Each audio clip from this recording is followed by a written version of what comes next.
Sveiki atvykę branguis draugai Lietuvai.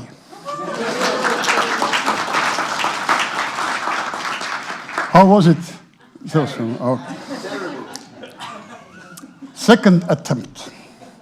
Esiet sveitsinaati Dargi ja Latvias draugi.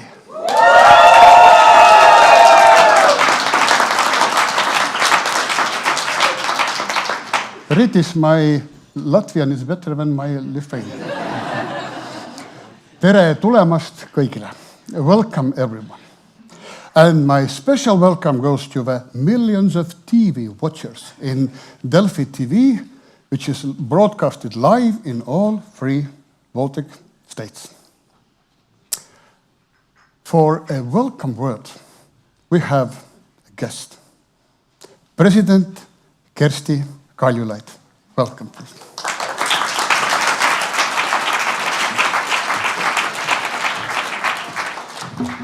Hello, everybody. Welcome to Tallinn. Yes, I promised to be brief, so we can have a little longer moderated chat with Erik. I believe long speeches are the thing of 20th century. Nobody likes to listen to 30-minute deliveries anymore, so I, on principle, don't do them.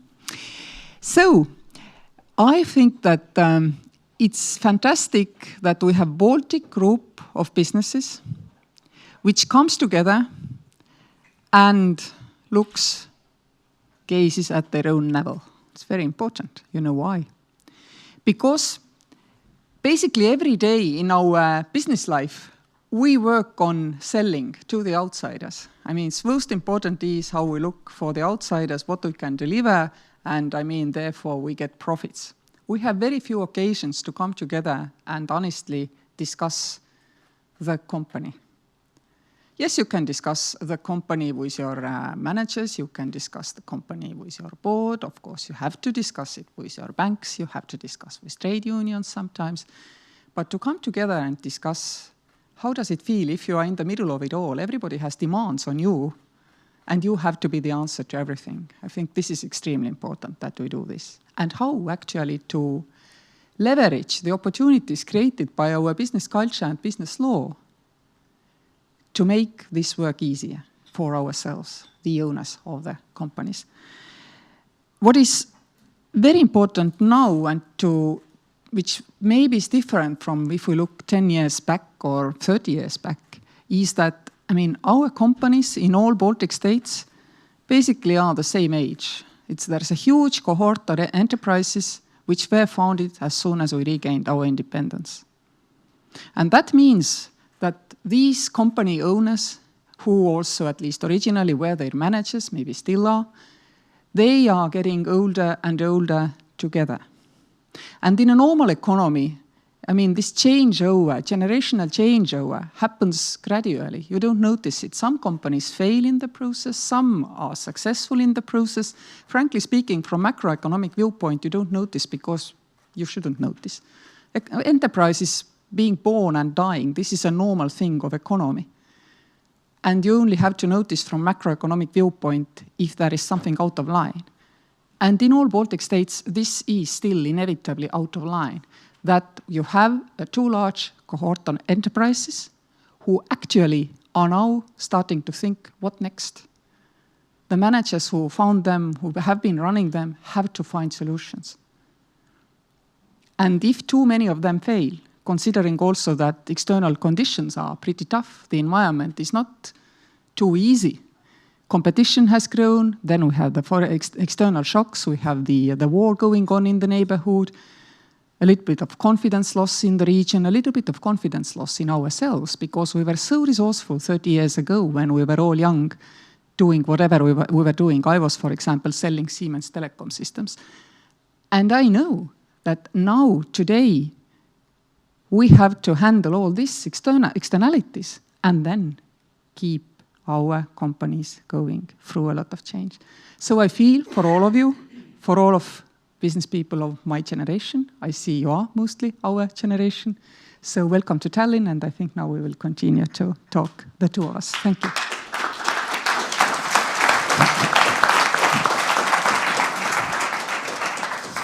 Thank you so much. Well, two main questions which are bothering our conference today. Number one is that it is clear that our business culture has to change. And by changing ourselves, and it's not easy, no one likes to change. What would you say to encourage these people, these business leaders? They still think that everything is order with their corporate governance and justifying it with the fact that it has been like this always. How do you see this? Well, I can respond with the words of one of my friends who I believe in 2002 came to me and said, look, I have this business and it's pretty good. It's Aktiaselts Regio for those who are Estonian here, now Regio. And everything's going nicely, and I'm start to feel comfortable. Nobody's prodding me daily. And even if from the business law viewpoint, he didn't need a board, he said, I've decided to create myself a board. And I want people on the board who are from different sectors, from my own sector, who have been my clients, who might be my investors in the future, who knows. But I want people who are really tough and who don't say yes very easily. And I want you to push and prod me to take my company further. And at that point, Regio was a national enterprise. It later became international. It never grew too big and maybe also suffers a little bit from this age it is now. But basically, it's a good example how, I mean, the owner himself felt that he needs a trusted group of people who will help him to take right decisions. Because frankly speaking, you asked how we can change. I don't think I can change. But I can react to external signals adequately, still, even if I'm too old to change. But I'm able to listen to people, to their different viewpoints, arguing with them, sometimes, trying to prove my point. Basically, this is, how people think best, at least I do think best. I think best when I have a really good argument with somebody. And then when I tried and tested in a trusted environment, which your own board should be if you are a single owner of a company, then you probably can take better decisions. I've been on different boards. I've been also on board of Estonian Genome Foundation, and I've been chairing the board of Tartu University. And I'm right now on one Swedish enterprises, MW Group's management board as well. And there are a few others, but basically they're all very different, but they only are good if they're tough. So surrounding yourself with friends and family, even in this kind of business function, necessarily doesn't work the best. This is the reality today. It has been like this always.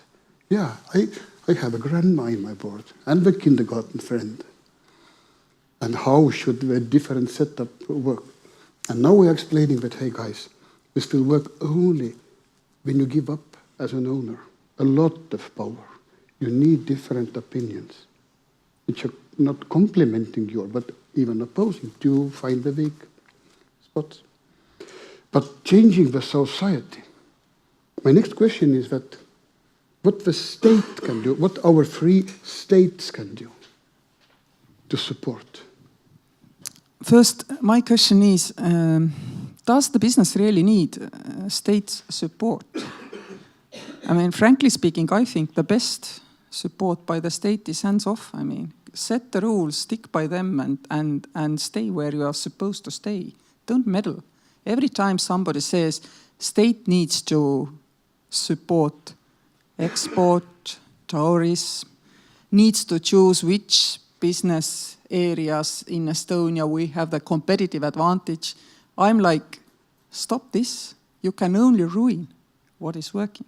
So basically what state can do, maybe in order to make sure that family businesses feel more comfortable, and is make sure that it's in, well, basically laws which, apply when, for example, somebody's gone and the next generation gets the ownership. That the laws which guide and guard this process are first clear, second not too tough. We know in Europe there are countries where actually inheritance tax is very high. So this is maybe the only thing you can do for family offices, nothing else. Stay clear. Set the rules and don't touch too much them. That's the thing to do. Right now, of course, in Europe, it's very difficult because Europe has messed up one of the major sectors of energy. I mean, with good intentions and I think objectives are still there. We need to go clean, otherwise we basically all burn. This has to be done, but maybe the mechanisms and instruments found have not been perfect, so we need to change them. But because this is a sector which is so pervasive in the whole economy, then this actually is right now where I think that collectively in Europe we need to have quickly solution which will bring us back to true market economy. And this is even more important for smaller economies like, for example, Baltic states, because we can never compete with others subsidizing. And if state is, knee-deep even in the energy sector, that basically means that, every other sector too is subsidized in that country where the government is contributing most of the capital cost or somehow underwriting capital cost, making it cheaper. And this is what we see right now in energy sector. So, dear governments should get out of everything else and sort that, I would say. Nice. I was thinking that actually we have a lot of things written on a paper. We have OECD principles of corporate governance. We have a corporate governance codes of Nasdaq, for example. Estonia may belong to the financial inspection. And still we keep inventing. Still we keep thinking that we have our own special way. Not the best practices, but we know better. Isn't it that maybe the state authorities should show a good example, following these themselves, not just setting the rules and demanding? No, obviously, state has also business ownership. If you are alluding to that, then these businesses need to be well run, but there are no good examples, frankly speaking. I think, for decades you may feel that one company is pretty well handled, even if it's state-owned, but then again something changes and it's not able to adjust as quickly and as fast as it is necessary. So basically, I would say that the 30 years here have shown us that the state is a bad owner. And there is no getting away from that fact. There is no state-owned company which, basically has not had either corruption, lost out on some important economic turn, not had enough and good foresight or something. Something has gone wrong in 30 years necessarily with every state company. And I think if I think back in the history, then all these errors basically have been because, government has different interests. Government has to have different interests. And therefore, decision-making is hindered. And it is hindered not because people do not want to make the right decision. It's just more difficult to say what might be the right decision if you have to take into account things which you normally take into account, setting laws or setting a social system in a corporate environment. These two just are not comparable. And they have to be kept separate, I would say. I agree that it's quite ugly, yes. It's quite ugly. What is even uglier is that when we watch the corporate governance, when maybe the state-owned companies are the only good examples where at least some of the principles are in place. So we keep inventing. And my question to you is, we as an institute, which is uniting 3 Baltic states, a lot of clever people who have been educated, who really think that corporate governance is something which will help our societies to thrive. What advice would you give to us how we can make our breakthrough, how we can be heard in our state level and largely in the society? Of course, we are organizing gatherings like this and trying to broadcast our ideas, but still, maybe you have a good advice to us as an institute, an NGO. Well, my question then is what kind of influence you want to have? Do you want to have the similar influence which other business organizations in Estonia do? Or do you want to have some specific influence? And if you want to have some specific influence and influencing the corporate governance culture in this country, then I think the only way to do it is to make sure that, people know first that you exist. Second, that you indeed have a nationally adapted principles. Because my own experience, we have been, I will tell this, Estonians know, but the others don't. But my foundation, President Kaljulaid Foundation, we have created together with Estonian enterprises during the last year and a half now an action group, which basically works like a social enterprise, which has as an objective to make sure that Estonian enterprises, especially the bigger ones, are also capable of noting and notifying that their people may have issues with domestic violence. And as analysis shows in France and in UK, that this is something which actually costs companies billions. If you have people in important roles who secretly at home are suffering, they are not productive.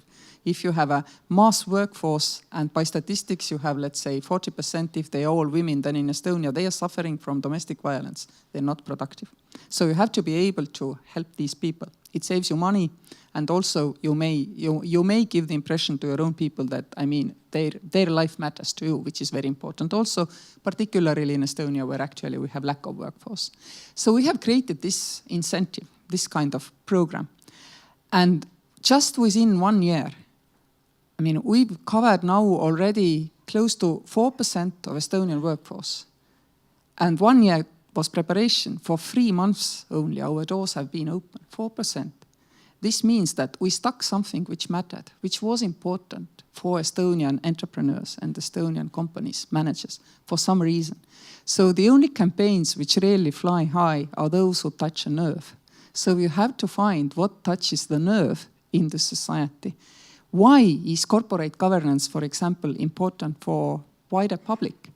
It's important because, I mean, if you don't have good governance, then probably you have pretty erratic development as well. If you don't have good governance, you risk to run into legal problems, tax problems, etc., which means that everybody is at risk. Not only your wealth, but also, I mean, you have employees, and they are at risk. So basically, it does matter to society. You have to find how you add value to the whole society, not only to your own community. And if you're able to broadcast that, then normally things fly. Problem is, I mean, first ideas might not fly. This is life. I mean, it's something, it may take a longer time. And sometimes, well, if I had tried to create this kind of anti-domestic violence Center for Estonian Enterprises 20 years ago, I mean, it would not have simply been possible because the society didn't think that was in any way important issue. Now it thinks it is important, and we do see that it is flying. And the decisions made to join our center, I have to really, I mean, stretch my brain, but I think they're all done by male CEOs to avoid, I mean, giving the impression this is somehow a women's issue. It is not. It is a true societal issue and a business issue. Thank you so much. It's well said. And we, as an institute, maybe the best example of this Pan-Baltic cooperation. We all thank you for coming, for these wise words. And please allow me to give you a small gift, and this comes from Lithuania. It's a scarf painted by famous Lithuanian artist Čiurlionis. Wow. Thank you. Thank you.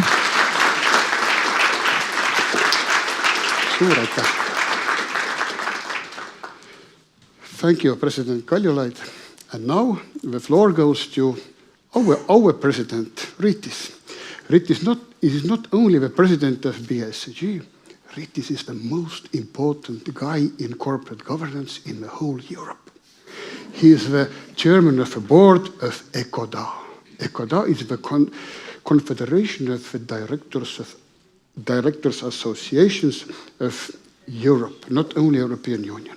Rytis, welcome.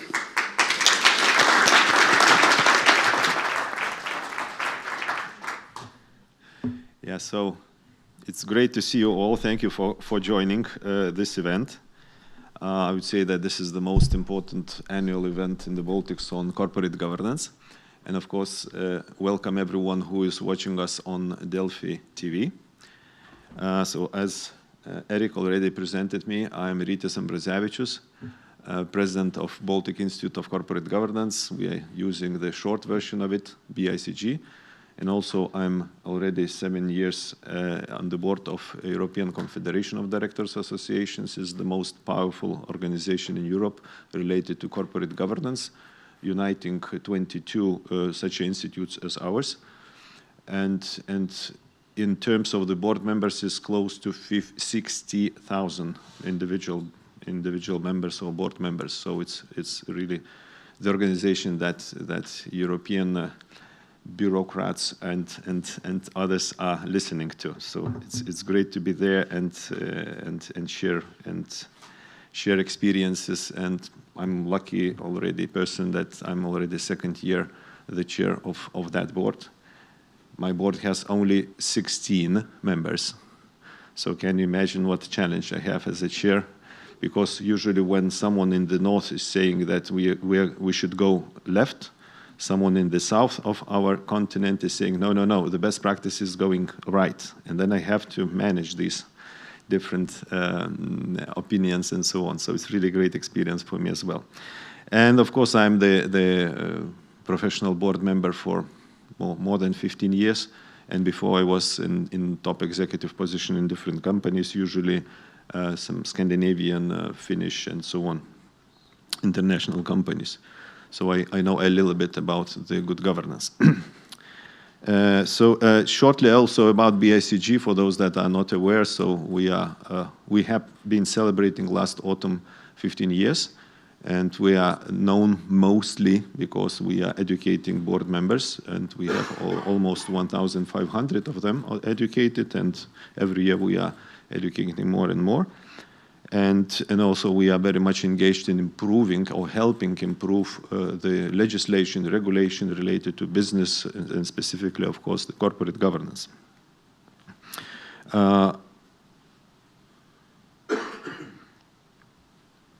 So I think that to compare the Baltic countries and the rest of Europe, but I will be more concentrating on Central and Eastern Europe, actually we're doing really great. I know quite well the Balkan countries and other Central European countries, and we are really doing great overall in business and in governance as well. Maybe more strong emphasis we are having in the public sector, means state enterprises and so on. But I would like to say that we should not, stop here. Maybe we are in position of the kind of pit stop, like in Formula One. But we really have to move on.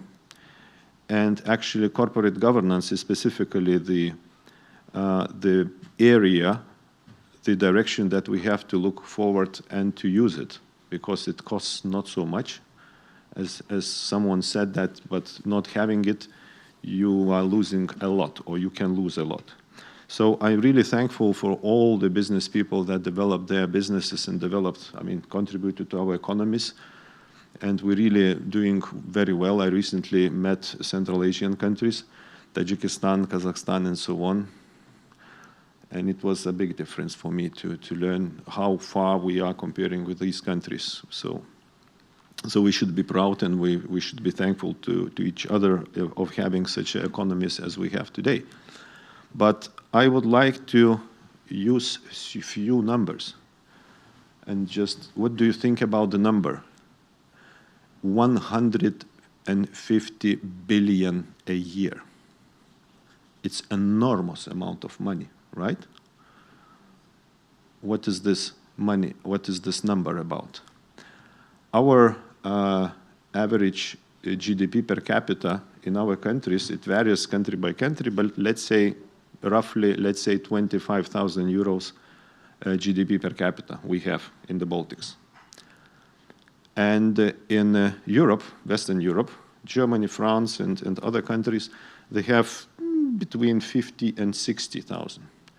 So the gap between us and they is about 25,000 euros per capita every year. So how many citizens we have in the Baltics? 6 million. So 6 million times 25,000 euros, that is 150 billion. And we are thinking where to get money for the defense, right? Yeah, so this is everything in our hands, actually, in business hands, how we can employ our knowledge, and specifically in good corporate governance. And is it kind of this good corporate governance is a good thing and can help somehow? In order to develop our businesses and our economies further, what we need? More investments, everyone agree. either local investments, foreign investments, then maybe listed companies we need more because we have to develop our financial markets. But what we need for that, besides the knowledge, we need trust. And I can, one illustration I want to share with you. Ignitis Group, it's an energy company from Lithuania, similar to Eesti Energia or Latvia Energo. And some time ago, they were going for IPO, so selling the shares, 30% of the shares. And they were traveling, the management was traveling all over the world and meeting investors and were presenting the company, perspectives and so on as usual, right? So first question the management was receiving from the investors all over the world. What country are you from? Lithuania. And where is Lithuania? And they were explaining or pointing into the map. Oh, okay, now I understand. Where are you? And guess what was the next question? What about corporate governance? Because they were asked to invest money into the company that is somewhere they do not know. And the next question immediately was coming. What about the corporate governance? And then they were explaining that we have a supervisory board. The supervisory board consists with a majority of the independent board members. Independent board members, all of them are from Western European countries, really very experienced people and so on. And then the doors were opening and opening and opening wider and wider and wider and wider. Without that, the success of this IPO would be really very, very much different. So this is a very good example how other investors or other businesses from outside of our countries are looking to our businesses. So it's really a good example. So what is needed for us actually for our businesses? Actually, we have to change the mindset of our businesses, and especially starting with the owners, whoever they are. Is it the state? Is it municipality? Is it the private owner? You have to understand that having a better governance, that once again I explain you, costs a little, you will have really much more successful company. But to have it doesn't mean that you have to establish the board and that's it. You have to establish a really very qualified board, professional board, engaged board, and so on. And here comes, our mission, what we are doing here in the Baltics. Actually, we are educating the board members. We're helping them to, grow as a professionals, helping entire boards to do their job much better, and so on and so on. So actually, it's very easy for us to explain what we are doing by saying what is our purpose of BICG. Better boards, better economies, and better societies. So everything what we are doing, actually, we're doing for the Baltic countries, for their businesses and for their economies. So all are welcome to BICG, and we are here to help you to make your business more successful. So thank you.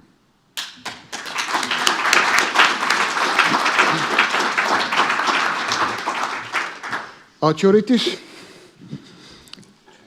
now it's a good time for a joke, right? It's a military joke. The generals are introduced to a supercomputer, AI. And we are feeding the information to computer to get strategic answers. It's like terabytes and terabytes of information goes inside this machine, and the generals are waiting for the response. And after a while, the machine answers, yes. Well, generals are discussing what this yes might is. Type yes, ask yes what, and immediately it's written yes what, question mark. And now the machine answers quickly, yes sir.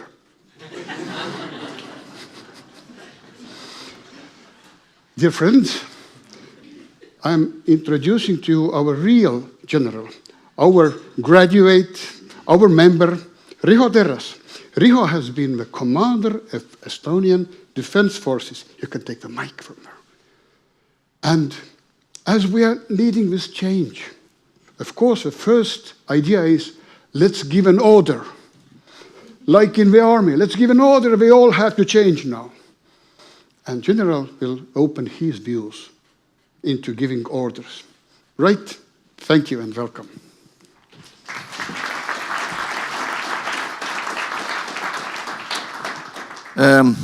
Thank you very much.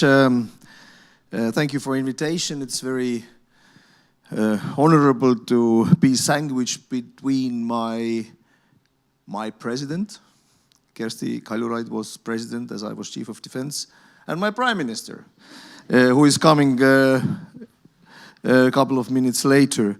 And the president said that speeches of 30 minutes are the worst you can do. So that's what I was asked to do. So I have to try to entertain you the 30 minutes, but I would leave a couple of minutes for if somebody wants to discuss something on the end. And of course, as a general and as a NATO general, I will respond with a joke. And that is, there are people in Balloon, and they got lost. And then they go down, and there's a man standing on the field. And they ask, where are we? And the answer is very quick, you are in the balloon. And one of them said, all right, that must be a general staff officer. Why that? Because the answer was quick, precise, and absolutely useless. So there are lots of jokes about military leadership. And I was asked to compare these leaderships, military and cooperative or business leadership. And it is made some thoughts myself about it. I found out there's none. Especially if there are people involved, then the leadership is always about the people. I've served 33 years. I have worked in now 5 startup companies, one of which was a little shop as I started, and as I left, we had more than 300 people working. And I've worked in the Ministry of Defense as a permanent secretary, so a civilian organization which had completely different leadership skills needed. And now I'm a politician. And quite honestly, I will not talk about what I experienced on the leadership in the politics in European Parliament. That would be another lecture and not that not that helpful.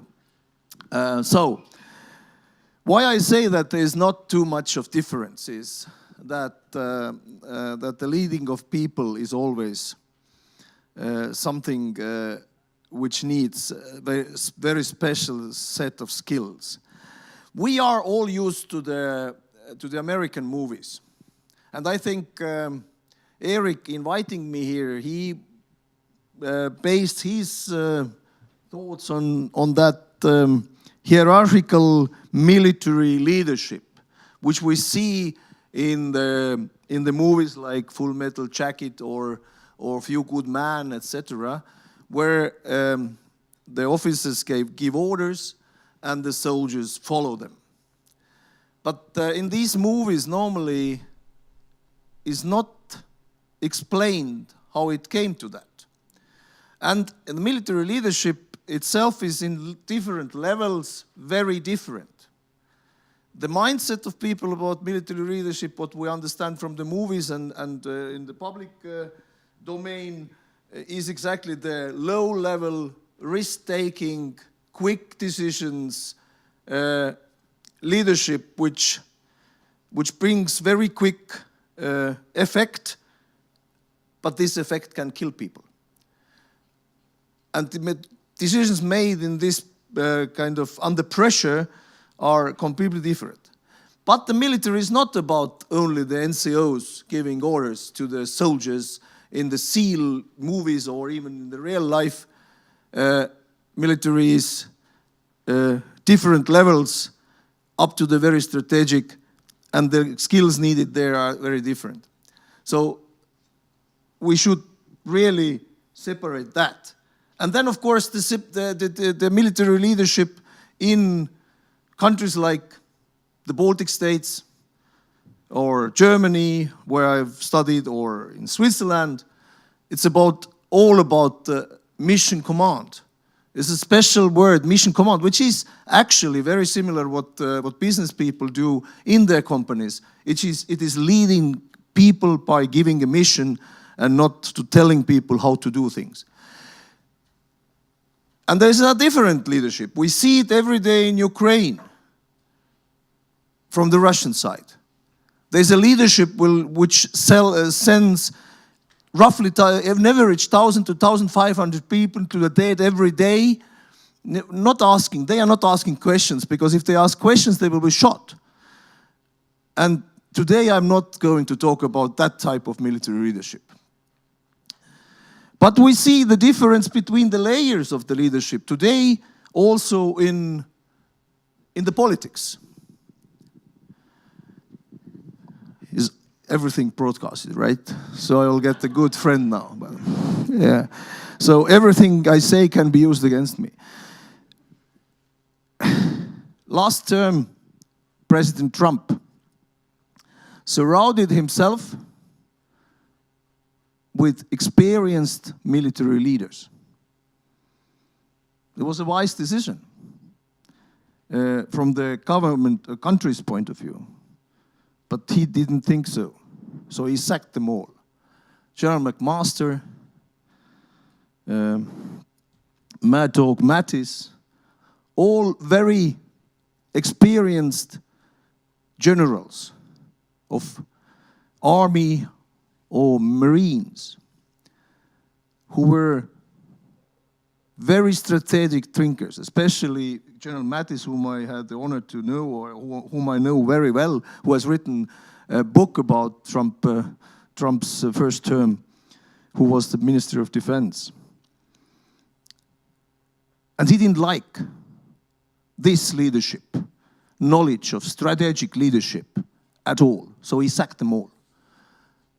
And this time, he has surrounded himself with also military experienced leaders on the level of NCO and captain.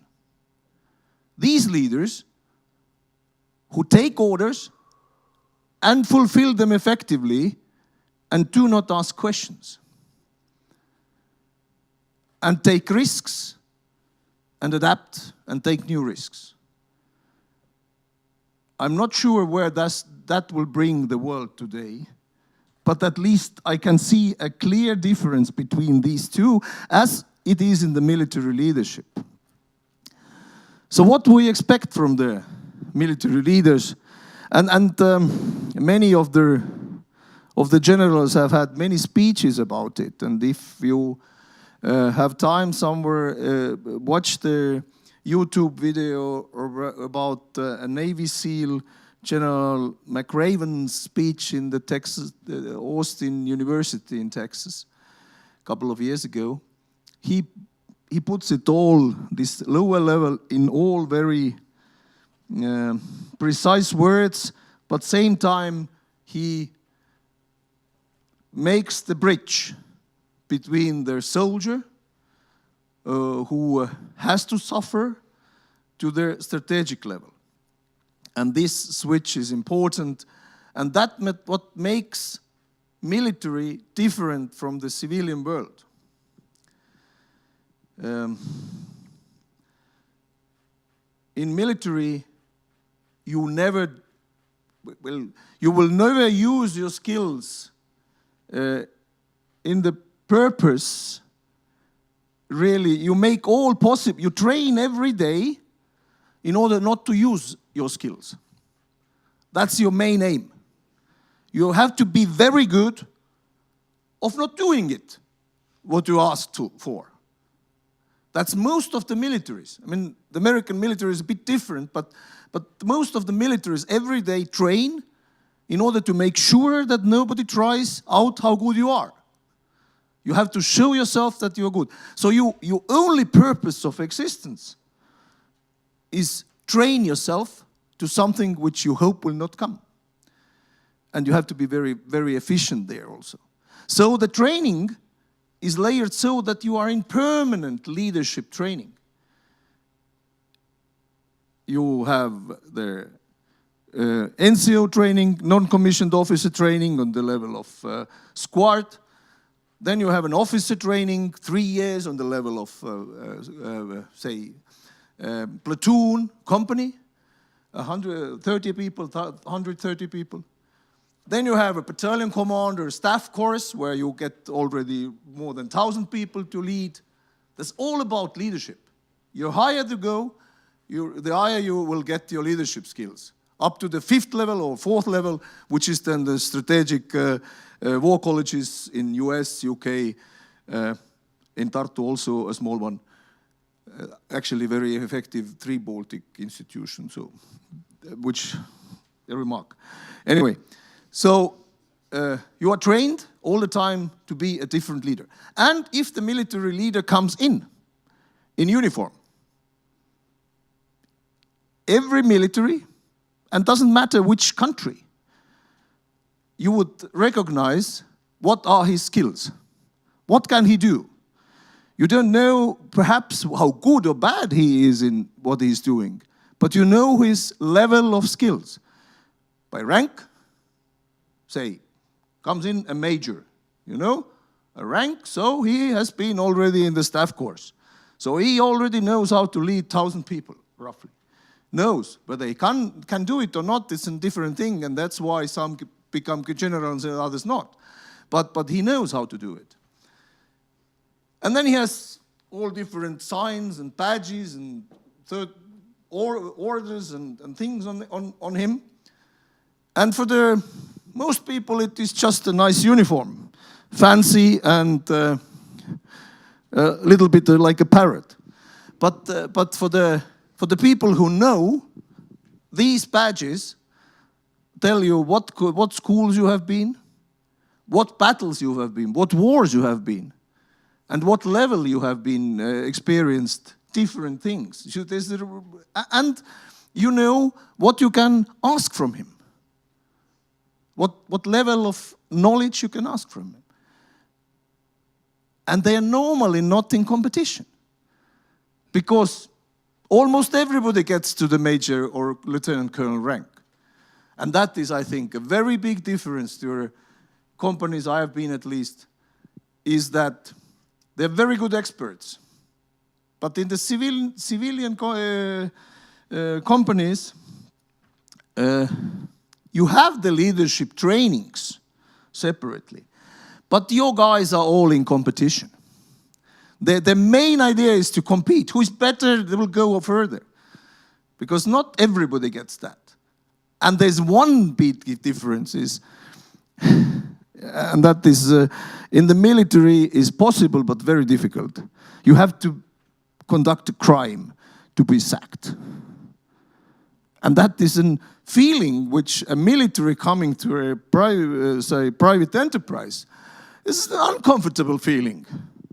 That you can be given like 5 days notice or months or so and out. And the boss can take another one, which have perhaps better skills, better experience, or it fits better to the purpose. And this competition does not allow, in my opinion, the level of the teamwork which the Navy SEALs have in their first years of training. And why the Navy SEALs, Marines, or soldiers, or Estonian Scouts Battalion soldiers who had Veterans Day yesterday, are good in what they do in Afghanistan or Iraq and follow orders. That's because they have been training together years. They know each other perfectly. And they know the leader. The guy who gives them an order to die, and that's about the military. Military gives the order to go and kill and to go and die. Yeah? That's the risk. The guy who gives you the order to kill and get killed needs to be trusted. Otherwise, you will not go and do anything. So you have to grow up with it. You have to train together. And then, of course, in the situations where it's needed, you follow the order blindly because you know what he is, what he can do. Not like a joke about the Second World War, 43, young Italian, I like Italians, a young Italian captain comes out of the officer school and thinks, now I will change the course of war, we will attack and we will win. Jumps out of the trenches and avanti, avanti. And the soldiers from the trenches, bravo, capitano, bravo. To avoid that, you have to earn a trust. They need to know you, and based on that, they will follow your orders. In the civilian companies, it is very difficult to achieve. The second thing, which is very big difference, in my opinion, is the focus on what we want to achieve. And in the private business, it is what? What is the main object? He doesn't like it, but what is the main object of every businessman, every entrepreneur? Profit, right? Yeah, it's all profit focused. Sometimes, more and more, customer relations. It's not very difficult in the military, it's victory. What is the victory? Defined is, I have to be better than you. Better than you against the customers. Who is the competition? And that is for the military is difficult to grasp. In our company, we had, because it's the defense startup, not anymore startup, but it was a defense startup. So the decision was you need to have experienced military, experienced soldiers to sell the product. And then you find out on the big exhibitions that these very good soldiers, they are very good soldiers.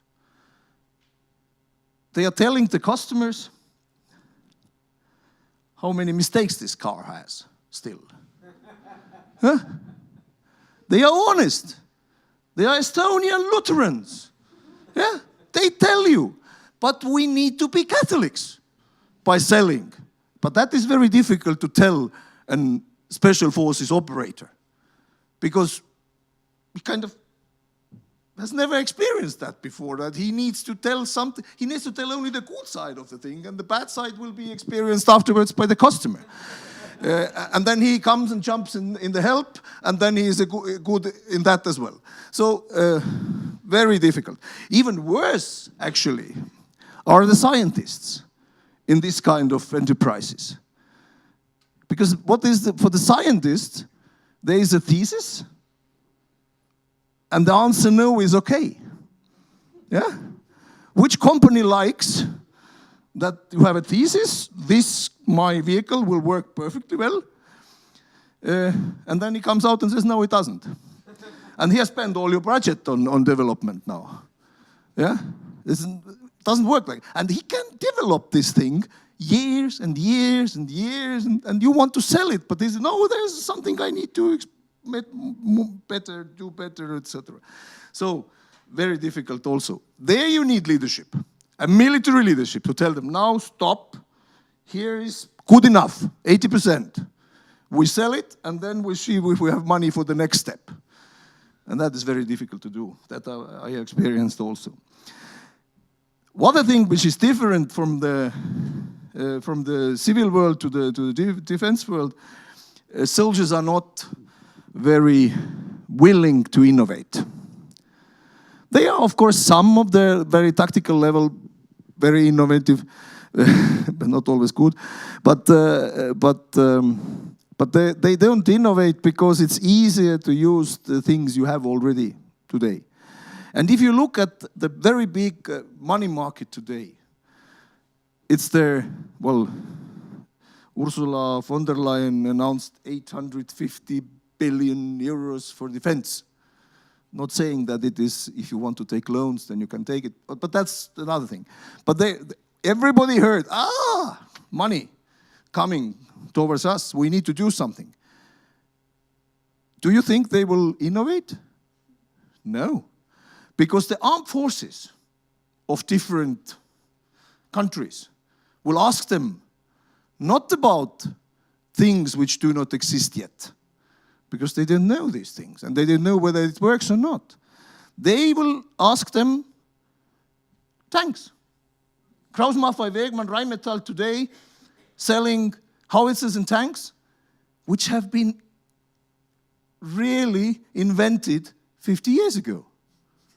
But the best business is to sell something you already have, because then the price for you gets lower and you earn more profit. And that is what they do, if we don't force it differently.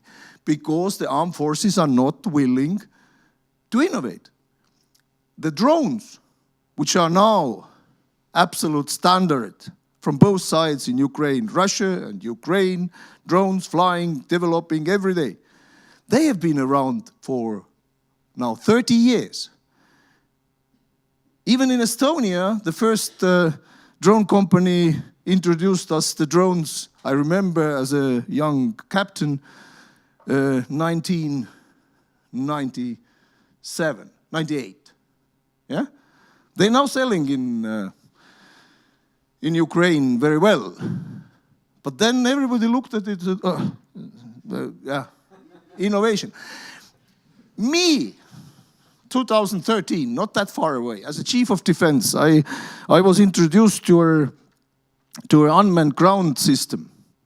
Tank, yeah, pocket tank, unmanned ground system. Picture, not even a prototype.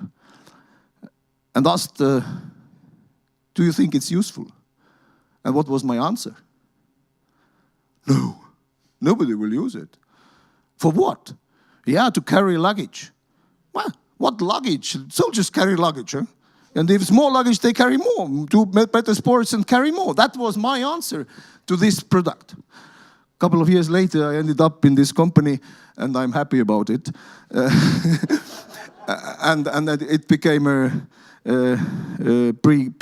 big company, and they are now selling very well in certain countries. But it took heavy loads, and there's still people who think that this is not useful at all, because it is something which I don't know how to use, and it is easier to use things. And how is then possible to get the most modern equipment, military equipment, or something which, and I have a good example. An Estonian company won NATO's prize for innovation. That was küüntest kübar, kuidas seda tõlkida? Hat which makes you invisible. Yeah? Invisible hat. That was the name of the project. So kind of a textile which can hide your waves and everything. Yeah? They won, it was perfect. And that's it. It's somewhere on the shelf. Because the militaries couldn't think how to use it. Or they didn't have enough money, or the governments did not want to invent in something which was not absolutely sure whether it works or it doesn't. And that can go wrong. In the innovation, it is very difficult. What was the Queen Elizabeth, the late Queen Elizabeth Award for a technical innovation in the year 1991? Who can tell it? It is the little widget inside of the Guinness can, which makes the foam look good if you pour it out of the can.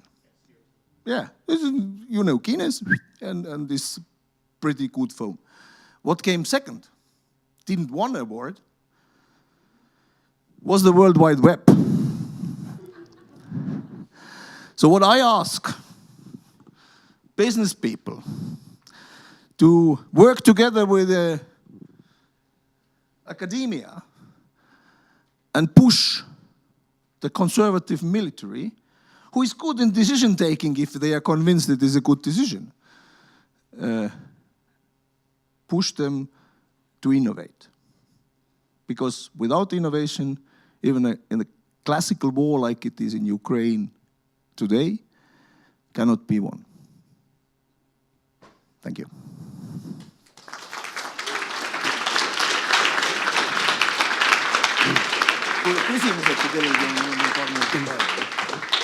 If somebody wants to discuss it with me, I'm ready.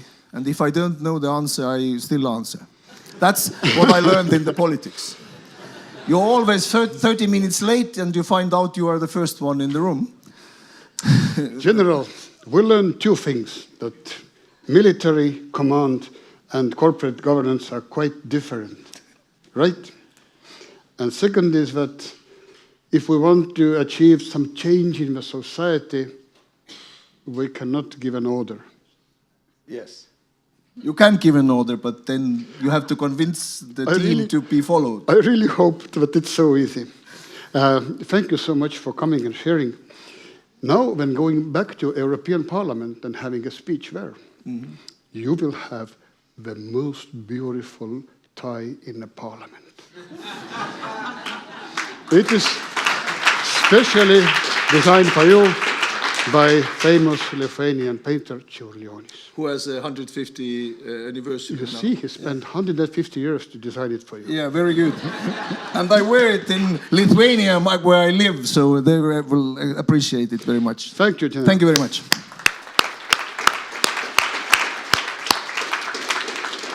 Okay, now we will have a small, nice armchair discussion.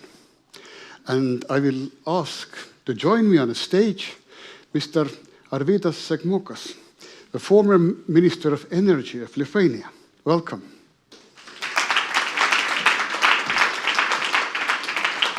And then Mr. Krišjānis Kariņš, former Prime Minister of Latvia. Welcome.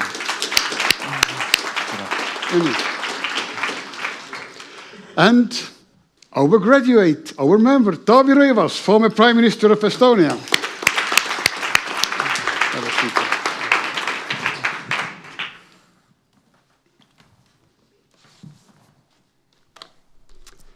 Right. We made some preparations, and the topic is still the same. But as for interest, let's start with a small flashback. When you were in the office, how was the life there? We all understand that there is like pensions and hospitals and military and a lot of different trouble. But did you pay attention to good corporate governance at all? Was it discussed somehow, or was it just something on the side? Just honestly, what the reality was when you were in the office. Taavi, please.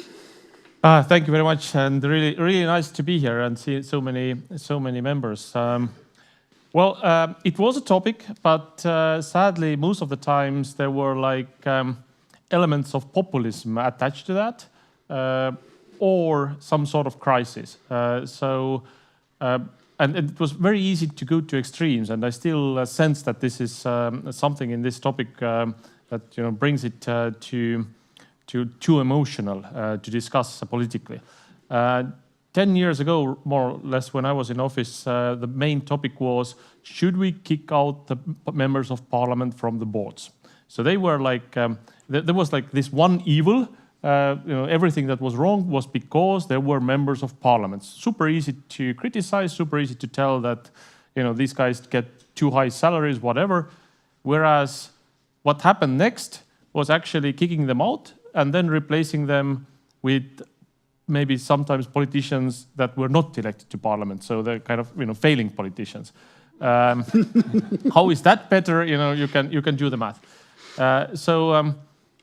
I wish it would have been like more on the table, like in general level, and we just discussed with the more recent member of Estonian government. I think the things have moved in right direction, but there is still, I think, a lot to do and have this kind of general understanding at government level, which I would argue has not been in any Estonian government so far, that there needs to be owners' expectations for each and every company. What we want from this company, is it making profit or is it actually, flying somewhere from Tallinn, for example, or from Riga for that matters, or wherever. And then what are expectations to the board? How are they elected? How they consist? And then, leave, as President Kaljulaid said, this is leave it to them and to execute. Nice, thank you. Mr. Sekmokas, my Lithuanian friends told to me that you paid a lot of attention during your term in the office. You were really advocating good corporate governance. How do you see back? Well, we did have a different challenge than in Estonia, and we didn't have parliament members in the boards or CEOs. That was prevented by the law in Lithuania. But we had another challenge. Actually, Lithuania was very much dependent in the energy sector on Russia. We did have the highest gas price in Europe. We were shutting down Ignalina nuclear power plant, and from being an exporter, we became an importer of electricity. When we did shut down Ignalina nuclear power plant, electricity price raised by 30%. That was a real shock. And we did have to cope with that. And that was not to be achieved by the ministry or by the government. It had to be achieved by the companies, energy companies, which were under the Ministry of Energy. And there was a necessity how to motivate, how to force these companies to do that, to move that way. And that was not easy because management was entrenched, old type of management. I did see that we need a tool, and the tool was proposed to me by Christian Kaas Mortensen, founder of, and he said, you need corporate governance as a tool. So we've started to implement boards in the companies, to select board members who were of the same attitude, of the same motivation to move forward, to change CEOs, to change companies. At that time, there were no trained board members, or they were actually volunteering to do this job. And they did it. They did, and we actually beginning of this year, we achieved our goal. Lithuania became energy independent. We achieved energy independence. So corporate governments, good corporate governance practice led us to achieve energy independence as a tool, not a silver bullet. It's a tool, a management tool. And if you use it in a wise way, if you indicate ownership when using it, if you indicate competence, and if you show leadership when using this tool, you can achieve great results. Thank you. Got you. Mr. Kariņš, from Latvia, the recent news is that the current Prime Minister thinks about that boards are too big in Vesovis, 2 members is enough, and etc. We have been hearing that. But your term ended not so long time ago. Please reflect back. How was it? And was the corporate governance touched during your term? I had the luck of pulling the time that started with a big bank oversight crisis in Latvia.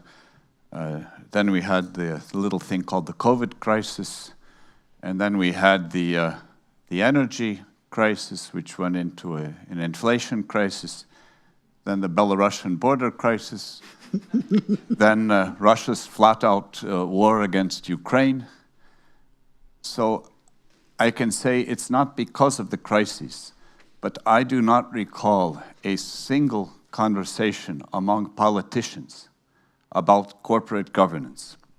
And the reason is that, generally speaking, in my view, most politicians have no idea what those two words mean separately or together. So corporate governance, it's not a topic for discussion. I met a number of times with Mr. Grafs about this in my office, I remember that. And I had an interest in this. I had a great interest in putting Latvian state-owned companies into IPOs. And in my first government for 4 years, I had 4 partners. We were 5 coalition partners. By the end of the 4 years, we were down to 4, but because one party just disappeared, but I still had the votes from the former members. And there was no consensus that any companies should be partially floated on the market, because this was viewed as privatization, and people still living in a 30-year past, that is somehow a bad thing to do. No one wanted to touch it, but I think the real reason why no one wanted to touch it is because every state-owned enterprise is under the watchful eye of some ministry. Mm-hmm. And the oversight of every ministry is under the watchful eye of some politician who has many friends in his or her political party. And companies are still viewed wrongly by some politicians as being an accessory to their own power. And there's a profound, at least in Latvia I can say, a profound non-understanding of the role of the state and the role of business. I mean, I come from the world, I just had a conversation yesterday, I studied linguistics, I have a PhD in linguistics, but when I was studying in the 1990s, I started reading The Economist, and I have been reading The Economist continually for all of that time. And for those of us who read that newspaper, as they like to call it, you know, you can agree with some things and you cannot like some analyses, but if it really hammers home the thinking that that the role of the state should be in setting the rules, and the role of companies should be for making money. This is something that in my first 4 years I had no votes, so we did not touch this at all. In the second government, I was about 1 year or so until we changed over. That had changed. There was an agreement that it should be done. There was the low-hanging fruit. It was considered Air Baltic. Everyone has been probably following the wonderful Air Baltic saga. It was supposed to go to IPO. Mm-hmm. And for some reason, honestly, as yet unknown to me, the current new Minister of Transport, while he didn't make the decision, his ministry made the decision to have no faith in Mr. Gauss, who is the leader, the CEO of Air Baltic, and just fired him without reason, without ceremony, 12 or 15, however many years he was there. Thank you very much, there's the door. You know, no flowers, no golden watch, things like this. And of course, if the state says it has, the owner says it has no trust in the leadership, and the leadership is making an IPO, mm-hmm. How the hell can you sell the product? It's essentially a way to make sure that if it goes to IPO, no one buys. So my prediction is the IPO won't happen now. The Latvian state will still have an asset which it doesn't need. Politically, I understood it doesn't even want. But there's a profound non-understanding among politicians, and the closest, I mean, you know, usually if it looks like a pig and smells like a pig and acts like a pig, it may be a pig. And here, if there's political stubbornness of not wanting to relinquish imagined control over companies, the general word that people use is corruption, or at least corrupt intent. And I'm convinced that that's still unfortunately exists. And I don't think it necessarily exists among the elected politicians or the ministers, but that kind of thinking still does. It's holding us back. Latvia as a country, it certainly is holding us back. But I think in the Baltics in general, our capital markets are very undeveloped, and we are working far below our potential combined. And I think there's lots to do, but with my former colleagues in politics, I didn't really have anyone to speak with about corporate governance because it was just not an interesting topic. Estonians in the room are thinking, yeah, but at least you guys have an airline.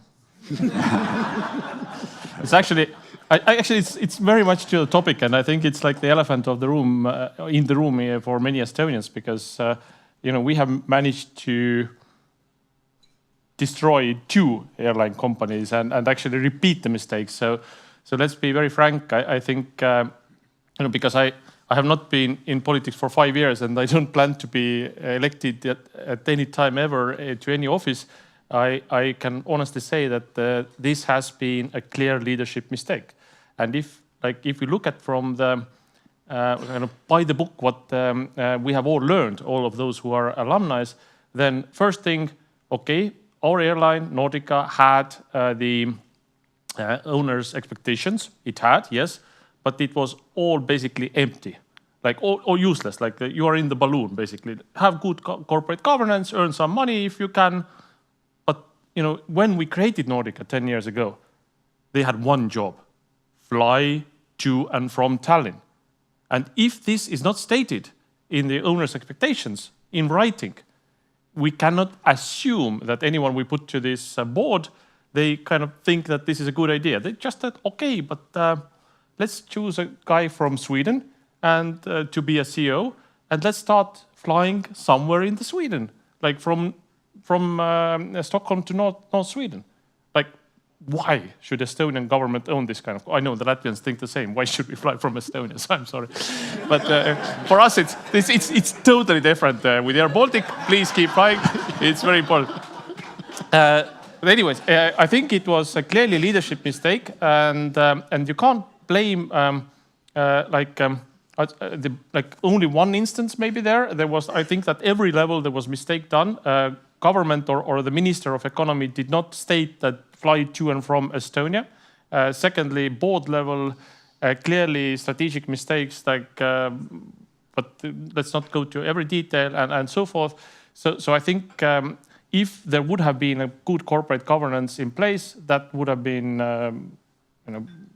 probably avoided. I think maybe it would be not profitable, but as we discussed multiple times with Erik, who has his own very good memories from Nordica, we have discussed this topic a lot, and we both agree that if a government wants to make money, then start a casino business. You don't need to bank. Or bank, yes. You don't really for earning money. There is better ways than starting an airline, I'm sure. But I mean, if I may, with Air Baltic, I think one of the reasons, in my view, that it's been a quite successful airline in spite of everything is because for many years we had an understanding in politics to not get involved. Mm. When I was Prime Minister, we would listen to the board and the management of Air Baltic, I don't know, 2 or 3 times a year. They had all of these plans and how the plans were fulfilling. We look at the numbers, we look at the charts, we'd ask a bunch of questions. We'd ask them if they wanted money from us, and then the conversation ended. That is, we let them develop as a company and stayed away. We had one important condition, of course, that Riga remains a hub. That's important for everyone. Forgot to do. And also, in looking at the IPO, that was already when I was Prime Minister. That was the condition that we said that whoever and however it's sold, there has to be a condition that someone doesn't buy Air Baltic, say, Lufthansa, and then uses that as a feeder into Frankfurt, losing the direct flight capability. And now, in my view, what has changed is that all of a sudden the government is now involved in the company and has an opinion on whether the director, the CEO, is good or bad. Well, Yeah. why should the government have an opinion or act on an opinion, what they think about the CEO? They have a board who does that. And especially troubling, a new minister who just became minister, you know, still wet behind the ears, and then this decision is taken. And if the minister was not involved, that's bad. If the minister was involved, it's bad. I mean, you know, how can this happen? And it seems that the problems, the way I see it, always start with these enterprises when the politicians get involved because they think they know something that actually they don't know. Yeah, I fully agree. I mean, this is not up to politicians to decide whether it's better to fly to hubs or fly direct. These are things that is very airline specific, and industry specific things are better left for professionals. But what I think the politicians should decide is, you know, flying to and from Tallinn or to and from Riga. This is kind of like important, and maybe also some sort of tolerance of, you know, some of the things are restricted by European state aid rules, but in principle that, okay, we are fine with like 5 million, 10 million minus or whatever. It's not like with every state-owned company that you need to maximize the profit. You have other concerns there as well. And that if the owners state that clearly that it's fine to do some sort of minus or you know, stay in certain limits, then the board can feel like more free in their decision making. That's my point, yeah. Not going to industry details. Yeah, thank you. Now we stuck to the aviation. I would really like to say that, for example, with Estonia, a company named Estonian Air lost money, a company named Nordica lost money, but summa summarum, the society is a big plus.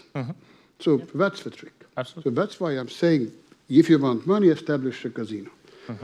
But let's take a wider picture. We can leave Mr. Gauss alone now. And I have a question which I am asking not too seriously. I understand what can be the answer.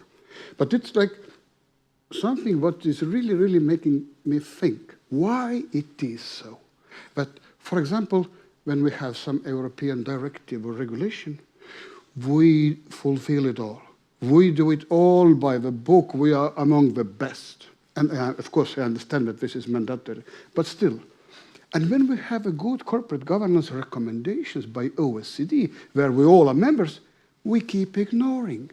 We keep being not interested at all, and we still continue as we did, and we invent our own system and style.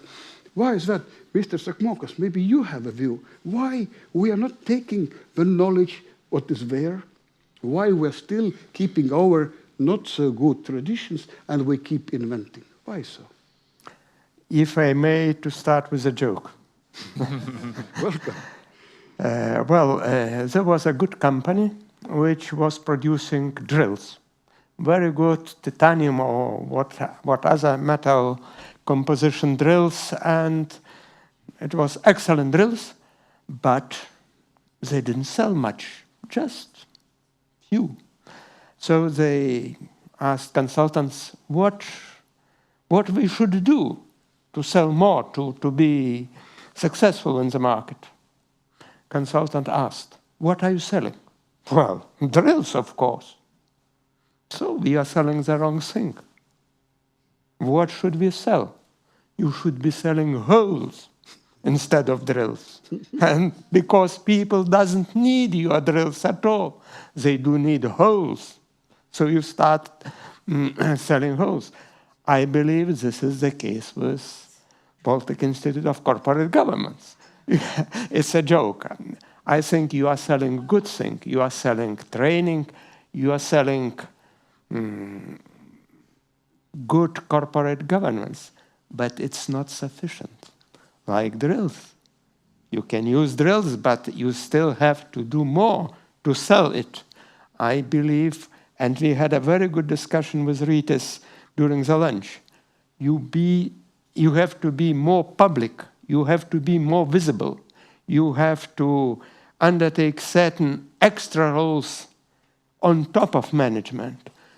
One of the cases we have just discussed in Lithuania, a CEO of Ignitis, the largest public company in Lithuania, is being accused of misdoing in threatening criminal investigation. And he is the brilliant, one of the best managers in the Lithuania, maybe even in the Baltics. And he is accused by top officials. It's against the principles, because on top of him is he's chairman of the board, but there's a supervisory council, there is minister under which let's say, participated announcing. There are some other bodies which actually draw the line where the company should develop. Maybe it was a mistake to develop 2 offshore wind parks in parallel. Maybe first one initially, later one, second one, maybe. But this is not CEO's responsibility. This is decision which should be approved or was approved by supervisory council, by the minister. Why should? So one of the rules, I assume, it could be institute's role to safeguard good managers, good CEOs, that they shouldn't be accused like Mr. Gauss by politicians, which when they actually themselves are responsible for certain mistakes or misdoings. So this is my idea, and we have discussed, Rytis is already doing a good job in this area, talking to special investigation office, how to prevent corruption, how to do, but to be more visible publicly. And I believe that Baltic Institute of Corporate Governance could be a body which should balance, should make certain balance between public institutions, government, ministries, other institutions, because those not always respect the businesses, and businesses, because businesses not always are loyal to the state. So this balance should be kept, and I believe that could be a very, very important role for the Institute. Of course, it's not very convenient. You will be blamed by politicians. You should be careful not to step on someone's toes, but you have to do it wisely. And I believe Rytis is the person who can really do that. So that's my idea after lunch we did have today with Rytis, how to go further, how to achieve higher. Ačiū. So Eric takes a note. Start selling holes. Yeah. Thank you. But the idea is gotten. But Mr. Rivas, why we are ignored? Why OECD principles are ignored? Why we invent our own way, always? Why doesn't the world use digital signature, right? It's like every Estonian is wondering. It's so self-evident that it has its benefits. I think actually the good news is that as we have 1,300 alumni already, it's only like a statistic, like it's a calculation how far we are from having all prime ministers of our 3 countries as alumni, or like, you know, coming from alumni. We can ask ChatGPT, maybe he knows already, or how long does it take? But in a way, I think what we have learned in BICG is that a lot of it is actually common sense, I think, and things that need to be reminded to any leader. First of all, like the composition of, we talked already a lot about that the owner needs to have some sort of expectation. It's the same in private sector, it's the same in government sector. I think at least in Estonia, we see that in government sector, we are very clearly moving to that direction. It's very different in different companies in private sector, different sizes, different practices, but it's needed equally well in my understanding, or what we have learned from our program. Secondly, the board. I mean, it's a common sense that you have some independent members, if you come to think of that.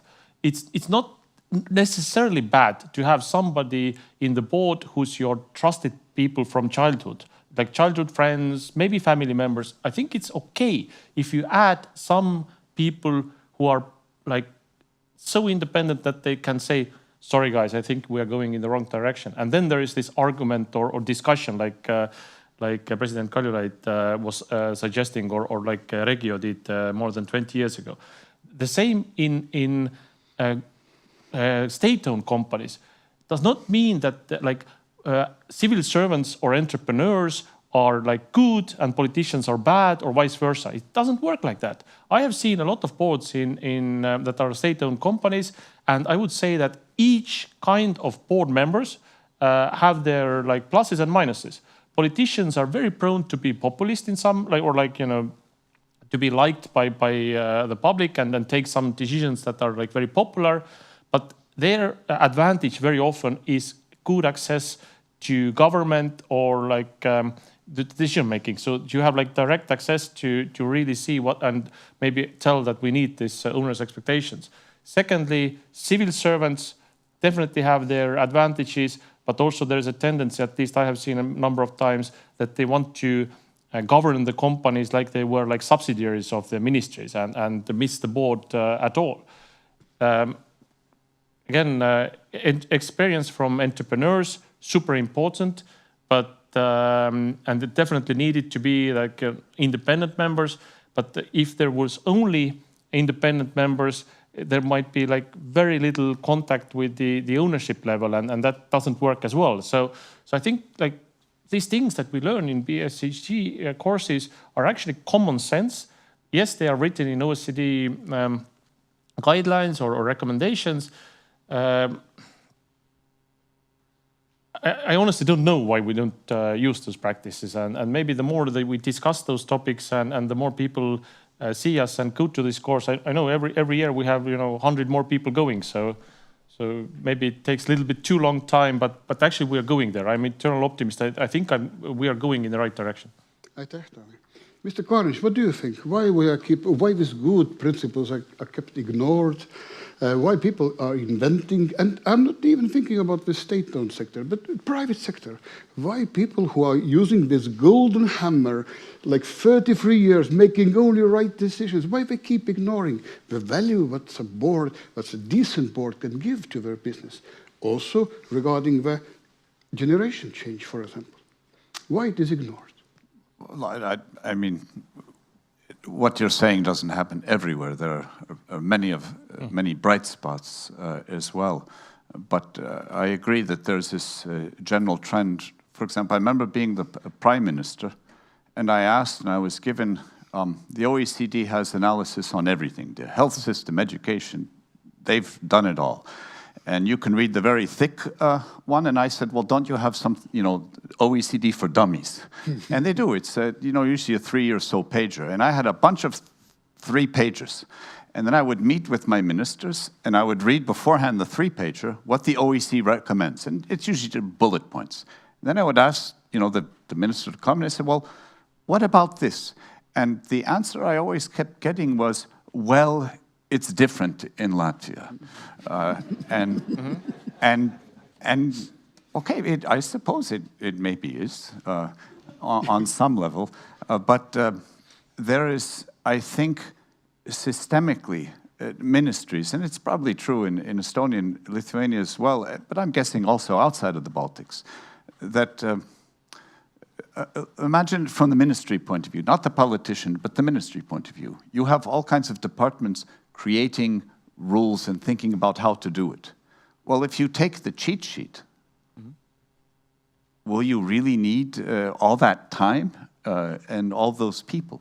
And in a sense, there always are nuances that would need to be adapted or adopted to the circumstance. But I don't know what the reason is, but I know that there is a general feeling of resistance. Maybe it has something to do with not wanting to be told what to do.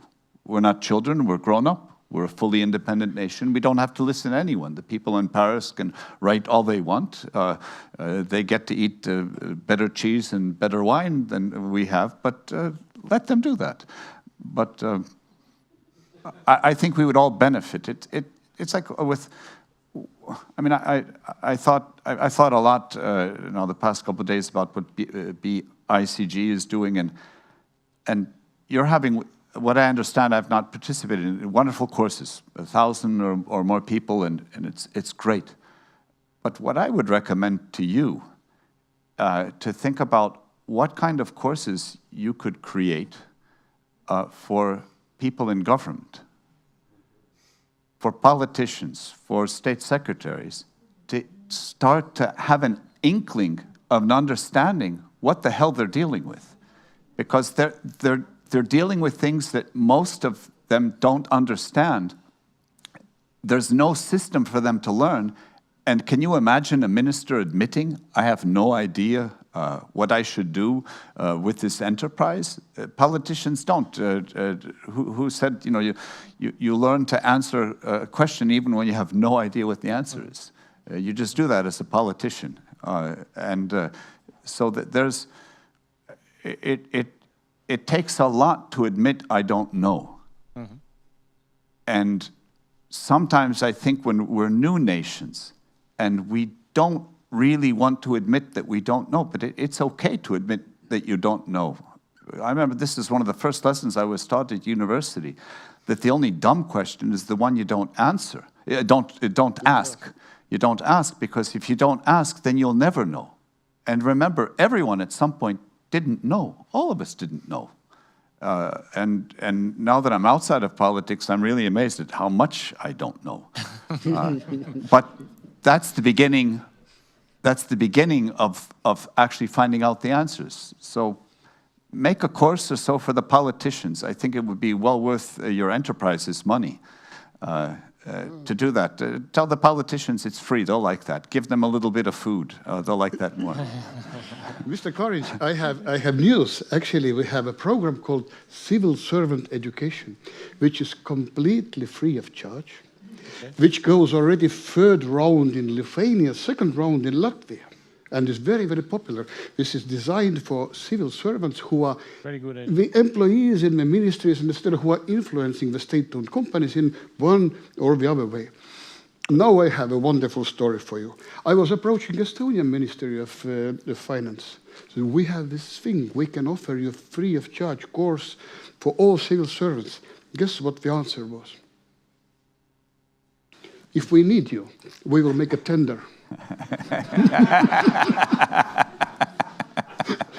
We have a tender for everything. But read this, maybe we can think about this. Tender for a free course. Politician education as well, yeah? Right. Okay, but still, let's come back to this guy who needs to change. We are asking people, can you please change? And can you imagine that actually the issue that we have in corporate governance, it's like one story is that it's not paid attention because it has been like this all the time. The second issue is that there is a guy with a golden hammer. This is the founder who founded the company 30 years ago, 33, 34 years ago. He started as a secretary, as a transportation worker, as a manager, everything. And now the company is big. And he makes the decisions. And the board is there only because it needs to be. And now we are telling to this guy, hey, now you need to change. When I'm talking to Estonian business leaders, I'm saying that, hey, what about your second generation? Oh, yeah, I'm thinking and I have these things in order. But the only way to put things in order is actually that you put good corporate governance in place. Oh, right, yeah, but maybe I'll sell. Even when you are selling, you get more money when you put a decent board and you introduce good corporate governance to everyone, not hiding it, but showing, look at us. Mm-hmm. So it's like we are asking these people to change. And this is one of the hardest things on earth. The general told us that it's not possible to give an order. Mm-hmm. What can we do? What examples can we give? Why? When I'm asking Scandinavians, they say, oh, yeah, it took like 3, 4, even 5 generations. Why we have to spend 3, 4, 5 generations? Why can't we use our second generation to fix those things? It's a big question. Maybe, Taavi, you can start. Just a $1 trillion question solved easily. But I think probably we will be quicker than maybe the benchmark that we all like, the Nordic countries. We just haven't had the luxury of continuous wealth generation over the time. We know certainly why. I think actually what the General Terras was referring to as different layers of decision making. I think it, like, to some level, is the same in corporate life as well. If you start a company, you need to do everything yourself. As you said, you are the secretary, you are the logistics guy, everything. And then you grow to next level, you need to start managing people, then next. And those companies, it was just yesterday in an interview by one Estonian businessman, said that any businessman in the Baltic states who has started in the 90s and still is like, doing great business is a legend, because this has been, what a journey over those 3 decades.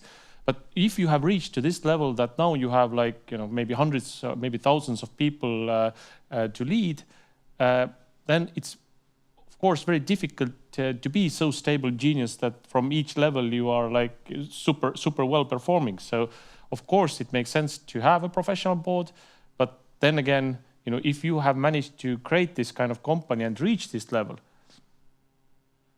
then I can definitely relate to this thinking as well, that I did it and I can, why should somebody take it from now? Because I have created that. So I have been able to lead it to this level. So it's a difficult question, but I highly recommend the BICG board membership course to anyone, be it entrepreneur or aspiring entrepreneur. I think it really helps you to think through these kind of things. And I see also in our course several people from private sector boards thinking of succession planning. It was really helpful, I think. And going through this course, I also recommend to the successful entrepreneurs, not only board members. Mr. Sakmokas, what do you think? We are asking these people who are really like legends, like David told, no, you have to change. You have to give up some of your roles, at least. Because the biggest tragedy, what happens always in corporate governance, is that the roles are not in place. The big owner, one day he's a bit owning, second day he goes to the board and interferes there, and then he's managing as well. So what is your view? How to address these people? How make them understand? Because our economical wealth depends on the success of these people, actually. They built the economical miracle we are here during the last 30 years. Hats off. And now we really want to help. What's your idea? How we should approach? Well, I think this is a very important question, and it's not easy to answer. But first of all, we probably should have in mind that it's impossible to change another person, to change another person's mindset. No way. People doesn't change if, like in the military, if you are forcing. The only way to change someone else is to start from yourself. Change yourself. Adapt to the thinking they have. Like Mr. Karin said, well, in Latvia we are different. Just ask, what is the difference?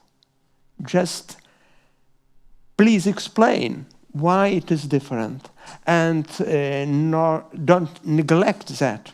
There is a difference. Why there are actually 3 corporate governance models, Anglo-Saxon, German-European, and Japanese. They're different because business culture is different. Of course, these 3 are general, but I've been on the board of Nordic, Scandinavian companies, and it's different from business culture in Lithuania. Japanese business culture is much more different. In each country, in Lithuania, Latvia, Estonia, there are certain differences. Probably we should take it to account. Of course, we should use same principles, but we should look into the details. What are obstacles? Change our thinking, not forcing them to adapt find out why they don't know in each particular case. Probably one case they don't want to be transparent, then some medicine is necessary, maybe quite unpleasant medicine. In some cases, education, and we are offering education. In some cases, maybe the business model needs some special advice where we should look for it in OECD guidelines or somewhere else. So we should be specific with each, not a general question, what we should do in general, but probably to each in particular company, how they would like, how they will benefit, not in general that all companies, they implement good corporate governance, but in particular what your company could gain. That's maybe one of the answers, not the final, of course. Archer, Mr. Karinch, how do you see this? We are asking this really, really successful and good people, legends, to change. No, and not only this, just stop inventing and stop listening what is written down around. And of course we are all very special and different, but still. What's your philosophy? I don't know. Most of us in this room are probably parents, and you have children, and when they're small, you're trying to control them. Don't run into the street, eat your greens, don't eat just chocolate, etc., etc. And then they grow up, and I think if you're a good parent, you had in the back of your mind, even when they were little and making a mess, is that you want this wonderful person to grow up and to be independent. And some have the fortune or unfortunate, you know, your kids should be independent and they're still at home, and you want them out. But the point is that control and creating independence, I would imagine, I had a small company that I sold when I went into politics, and I think for someone who's created something for 30 years, it must have a little bit of that parent feeling. And letting go, I think, is one of the most difficult things for us as people to do. But as I think in society, you have your friends, you know, everyone has children, so you talk with your friends and everyone gets a sense of, well, what did you do, you know, to make sure they're gone and they're successful? Or how did you feel when the last kid leaves home and all of a sudden it really is quiet and you don't need all those square meters? And how did you deal with that? We have a way to discuss that, even without formally being taught. But then what is the way for owners of companies to discuss this? Are there owners clubs? Maybe the BICG could do, you know, because I think it's something that needs to be brought to the attention and to think about that. Just as a side note, I've a little over a half year since I left politics. I'm an advisor, a senior advisor at a company called Kreab. Kreab was founded in 1970 by one person, Börje Emilsson, a Swede, and he's still the sole owner of the company. He's an energetic man. I don't know his age. He's older than I am, and I'm 60. He has a role now. There's an oversight board. He's on the board. He's not the chairman of the board. And what I've noticed within the company is that he doesn't have, shall we say, an active day-to-day role. And when I came in, there's a new CEO, a guy much younger than me, who headed one of the offices. They have some 20-some offices. They turn over some 60, 70 million a year, and their only cost is salary. It's a people company. It's quite successful. And somehow this owner has created a structure where he is still somehow part, but he is not in the day-to-day. And the current chairman of the board was the former CEO, and also a little older than the current. So that they somehow have this structure, and how he figured it out, I don't know. but it can be done. We know examples everywhere that it can be done. But I think it has a lot to do with, it's a similar emotion I think that a parent has with a child. How can you let it go? And when I had my company, I sold my company to two of my employees, my former partner and a woman who I took in as head of sales, and then she became the CEO. And I was very happy now to be invited. The company changed hands again, but I visited the company recently, and it is expanding, it's growing, and it still feels, oh, I remember when. And you know, just to get an order of magnitude, we also made ice. And I remember I bought a machine that could make 5 tons in 24 hours. And I was sweating how I'm going to earn enough money to pay off the loan, and a 10% loan, and I did.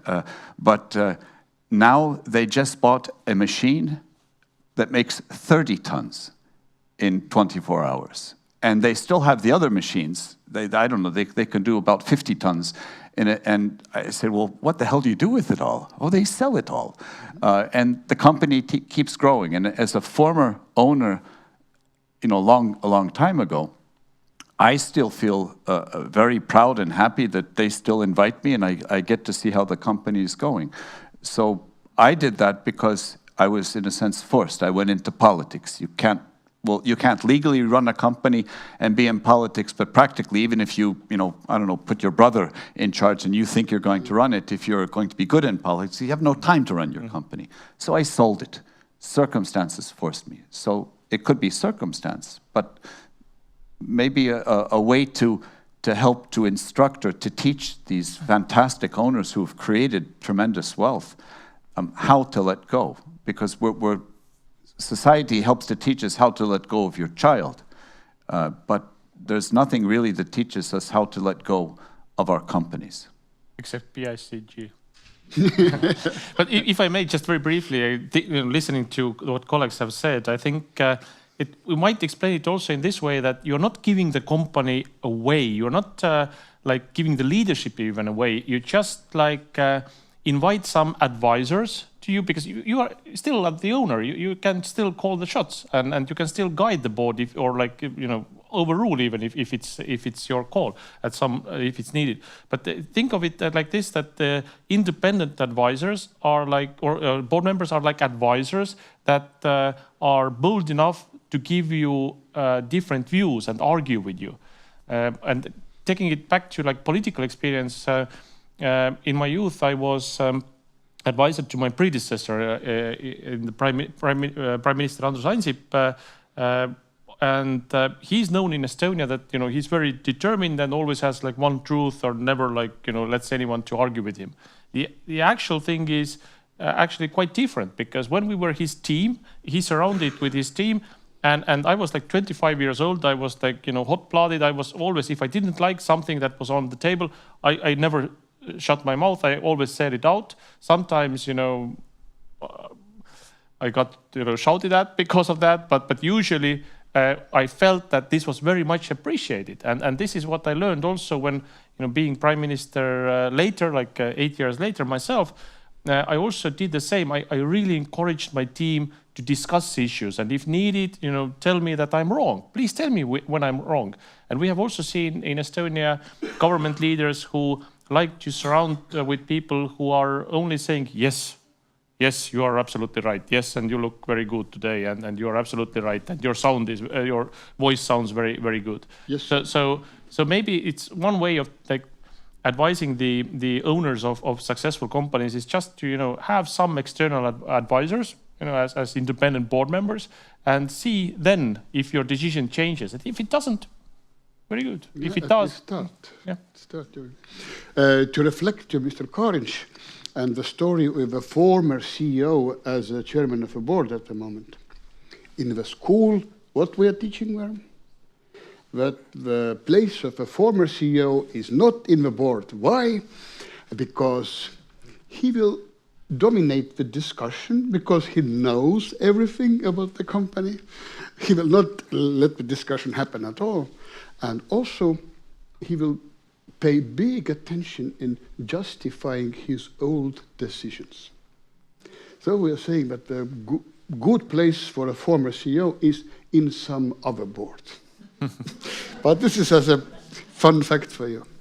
Okay, as our time is soon up, let's please go back to the office. But can you imagine that one day you will be again a prime minister, a minister? Thank you, no. And some institute now wants something. I'm waving to Mart, who was in office just a couple of months ago. He was so good in ignoring me, right? So the thing is that what advice would you give to us? Publicity, we understand this is what we're sitting here and doing, publicity. Millions of watchers in Baltic states through Delphi TV. But seriously, what else should we do as an institute, as a community of good people, to be more visible? How to make our governments and influential people to understand that we are really the ones to talk to get the good advice, not some hidden agenda influencing something. No, just good advice about corporate governance. Well, if I may start, I mean, it's true that on any prime minister's or minister's table, there is like million things. And this is, I would be lying if it would be different. And Prime Minister Karinš was like reading all the crises. The bad news is it wasn't much easier 5 years before that. It was, first of all, the war in Ukraine started 2014. Then we had the migration crisis. Then Greece was almost going bankrupt. Then we had Brexit and so forth and so forth and so forth. And there's always some major crisis, which doesn't mean, of course, that you shouldn't deal with corporate governance. I think the really easy low-hanging fruit would be to explain that exactly like you said, like maybe like extract of OECD corporate governance principles, but like just to say that this is something that we as professionals, and this is not just, an institute, but this is like, 1,300 people, business professionals in all of our 3 countries. We recognize that this is really best practice. I was, listening to colleagues talk about it. Estonians and Latvians and Lithuanians are insane about all sorts of ratings, all sorts of things. We heard earlier today, Lithuanians again celebrated passing Estonia in some probably false positive, but let's keep it there. It was about GDP, so it's like 10th time already Lithuania is passing Estonia in GDP per capita. But Estonians are exactly the same. We are like comparing ourselves to other Baltics. We are like seeing how high we are in some ratings, but not all the ratings are equal. For example, one rating in UN gave Estonia super bad marks in telecommunication, and then we looked what is like why we are bad. Like we have 5G everywhere, or 4G at least. There are many worse countries, and these guys were measuring landlines, and I don't know anyone in Estonia who has landlines. So sometimes the indexes are wrong. Having said that, like we need to send the message that OECD corporate governance best practices are really recognized by us, the community, maybe also the Nordics, which are like considered as the golden standard, at least by many. And if we send this message, then maybe it's easier to say that okay, this is the owner's expectation, board composition, execution. And we don't want politicians necessarily out of this loop, and we shouldn't be like demonizing any part, not entrepreneurs, not civil servants, not politicians. Having the discussion like, parliamentarians are all evil. No, they are not. They are very smart people there, and we just need to like have the balance in the board. So if we demonize one party, that will kill the discussion. You're right. Mr. Karinš, what advice would you give to us? Can you imagine you're back in the office and now Andris Grafs is calling you again? No, how can we offer our services better? Not services, our knowledge and ability to help. I really wish I knew the answer there, but mean, someone earlier today was speaking about trust. I think in our societies, and again, I'll stick to the Baltics, that for maybe objective reasons, we have less trust in our public institutions than some other neighbors, especially our Scandinavian neighbors.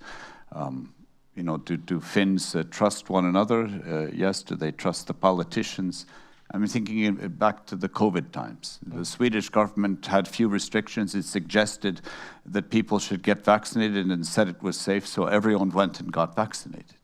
That did not work in Latvia, because if the government says to get vaccinated, well, then it must be bad. And we laugh about that, but it's actually a fundamental problem, and I think it has a lot to do also with corporate governance. I mean, how can I trust you? I'm going to take you onto my board, but why should I trust you? Because I generally don't trust other people. And so it's working on trust in our societies as a whole that we need to. You know, you could say it all goes back to schooling. But in terms of what the BICG, I think, could do more of, is when Mr. Grafs came to me, that was great. And then pretty much the conversation, to be honest, didn't go much beyond that room, because I couldn't project it out onto the others in the government who would be needed to take the decisions. But the way to get politicians to move is sometimes to talk to them, but sometimes to talk to the people who they're worried about, and these are the voters. And if you take the message a little broader publicly, why we need this, then you could start to have pressure from parts of societies on the politicians. Why aren't you doing this? Because I don't recall of all of the reporters' questions, it's probably the same for you, they asked us everything, right? Did anyone ever say, hey, what are you doing to improve corporate governance in Estonia? It's a non-question. You know, some scandal, that's interesting.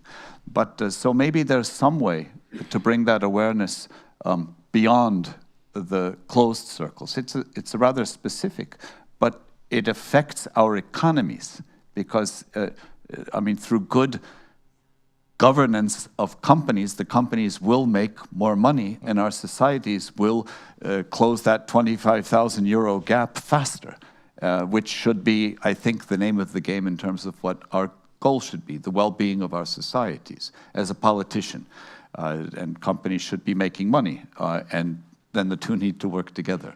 So bringing the message somehow broader to maybe help to make pressure and to start to change the thinking, and that the thinking, certainly in Latvia, maybe in the neighboring countries, that having public ownership of companies, so that is individual ownership through stock markets, is a good thing, and that this is what Air Baltic was. I mean, it was giving you the feeling as a citizen, you can own the airline you like to fly in. That's great. Now it looks like you'll maybe have to wait a little bit, but you know, who knows? 3-4 generations. No, it won't be. I don't think it'll be that long. I mean, one thing in Latvia, certainly, maybe in the other Baltic countries as well, we are somehow more pessimistic about ourselves than is objectively the case. We see our 7 failures, but we don't see the 25 successes. Very much agree. We focus on the failures. Very much agree. And then we talk about them, and then we all start to feel bad. But I mean, if you talk about, you know, like internet coverage, I mean, my goodness, we all travel around Europe. No one compares to our countries. I mean, I don't know what the industries are, but we have the best services in terms of banking and online banking and doing everything with your phone, signing documents. This is, I was surprised when I signed my agreement with the company where I'm now working. In Belgium, they don't have this kind of system. And well, but they had some, but it was not. It was not with an ID card. They used some other system. But I was really surprised, and you just get used to this. When I was in Kiev and speaking with the Prime Minister about these things, well, in their government, necessity has bred incredible innovation. And I was showing him, explaining what our system is. Then he showed me what his system is. I said, damn, the Ukrainians are ahead of us as well. So, we do a lot of things well, and we should also teach ourselves to not lose track of the good, even as we're working to improve that which still needs improvement. Baltic. Mr. Sekmokas, will you give us a nice summary to this conversation? Thank you. Who I am to give advice? I'm and colleagues are the outsiders. I think the man who knows things best, the best, is Rytis. And he knows things because he is already for 8 years or more or 10 years in the office. So he is most knowledgeable, and probably he should give us advice, not we.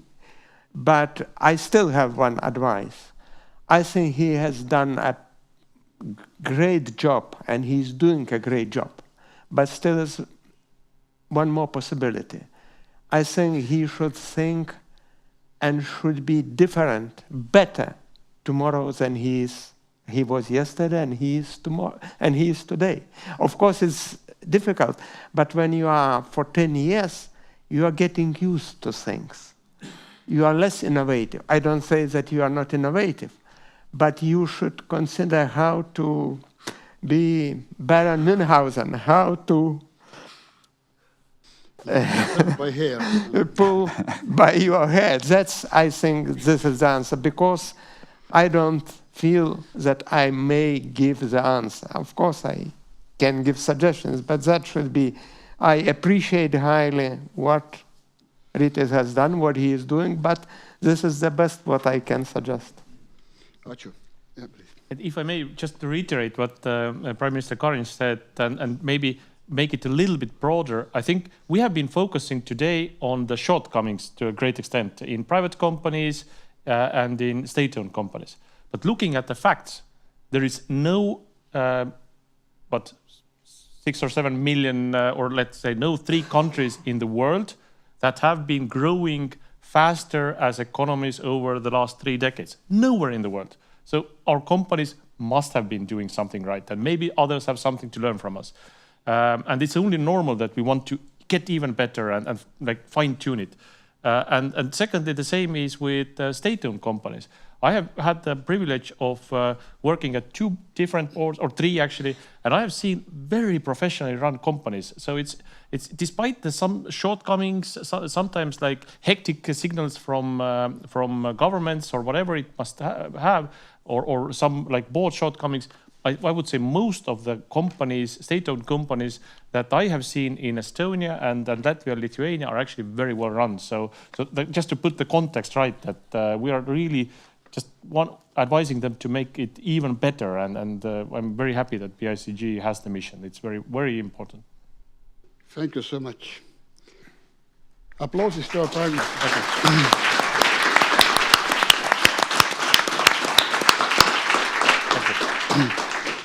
Well, gentlemen, you already know what's inside here. It's a beautiful tie for you.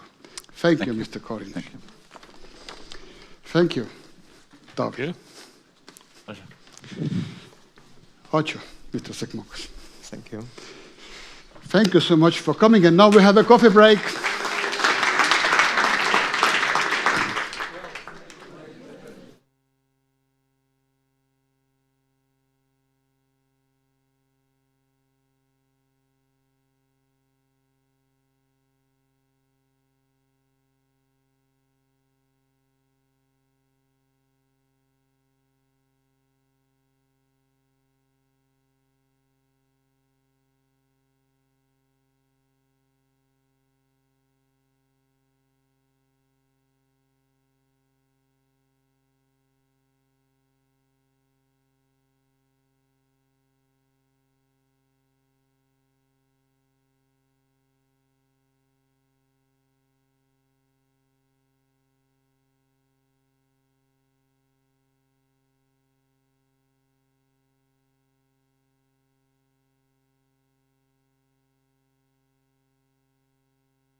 Welcome back. And don't worry, when the event ends at 5 o'clock, we will offer some wine and snacks anyway. So this wasn't your last chance. Now we go to the most interesting part of our today's conference. Back in the beginning of 90s, we had a legendary president. His name was Lennart Meri. And Lennart was teaching us Estonians what we should do. And one very important thing was that we, Estonians, should look for our own Nokia.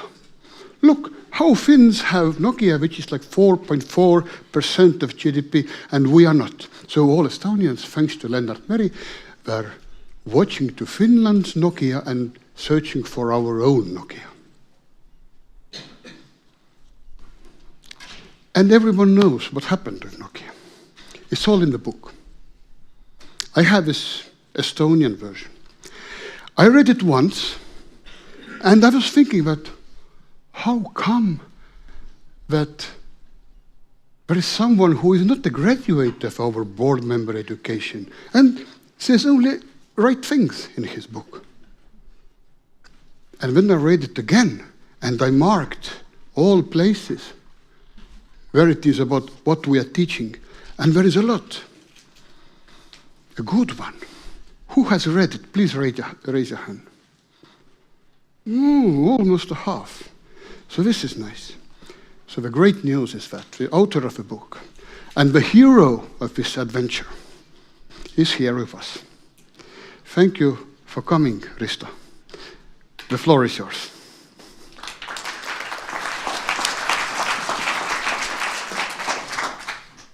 Thank you, Eric, for the kind words, and it's a pleasure to be here. Good afternoon, everybody.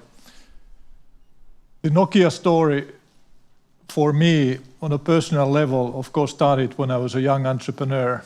I started in an era when Finland was definitely not known for its high-tech competence. And starting a Finnish-based cybersecurity software company, I didn't feel that being Finnish was an advantage. It was actually a disadvantage. I was a bit ashamed of being a Finnish entrepreneur in high-tech. And I tried to hide it. So in those days, we still used to print corporate brochures, and on the back page, we listed all our offices, and I hid the Helsinki office in the middle, and I put the San Jose office on top, trying to mislead people to think that we are actually a Silicon Valley-based company. And then Nokia came along and gave me the pride of being a Finnish tech entrepreneur. So that was a tremendously important thing for me, because we all want to be proud of our home country. And we want to feel that it's an asset. Like being Estonian in this digital age, it's an asset. All well-educated people know that Estonia is the #1 in how the government has innovated in the digital space.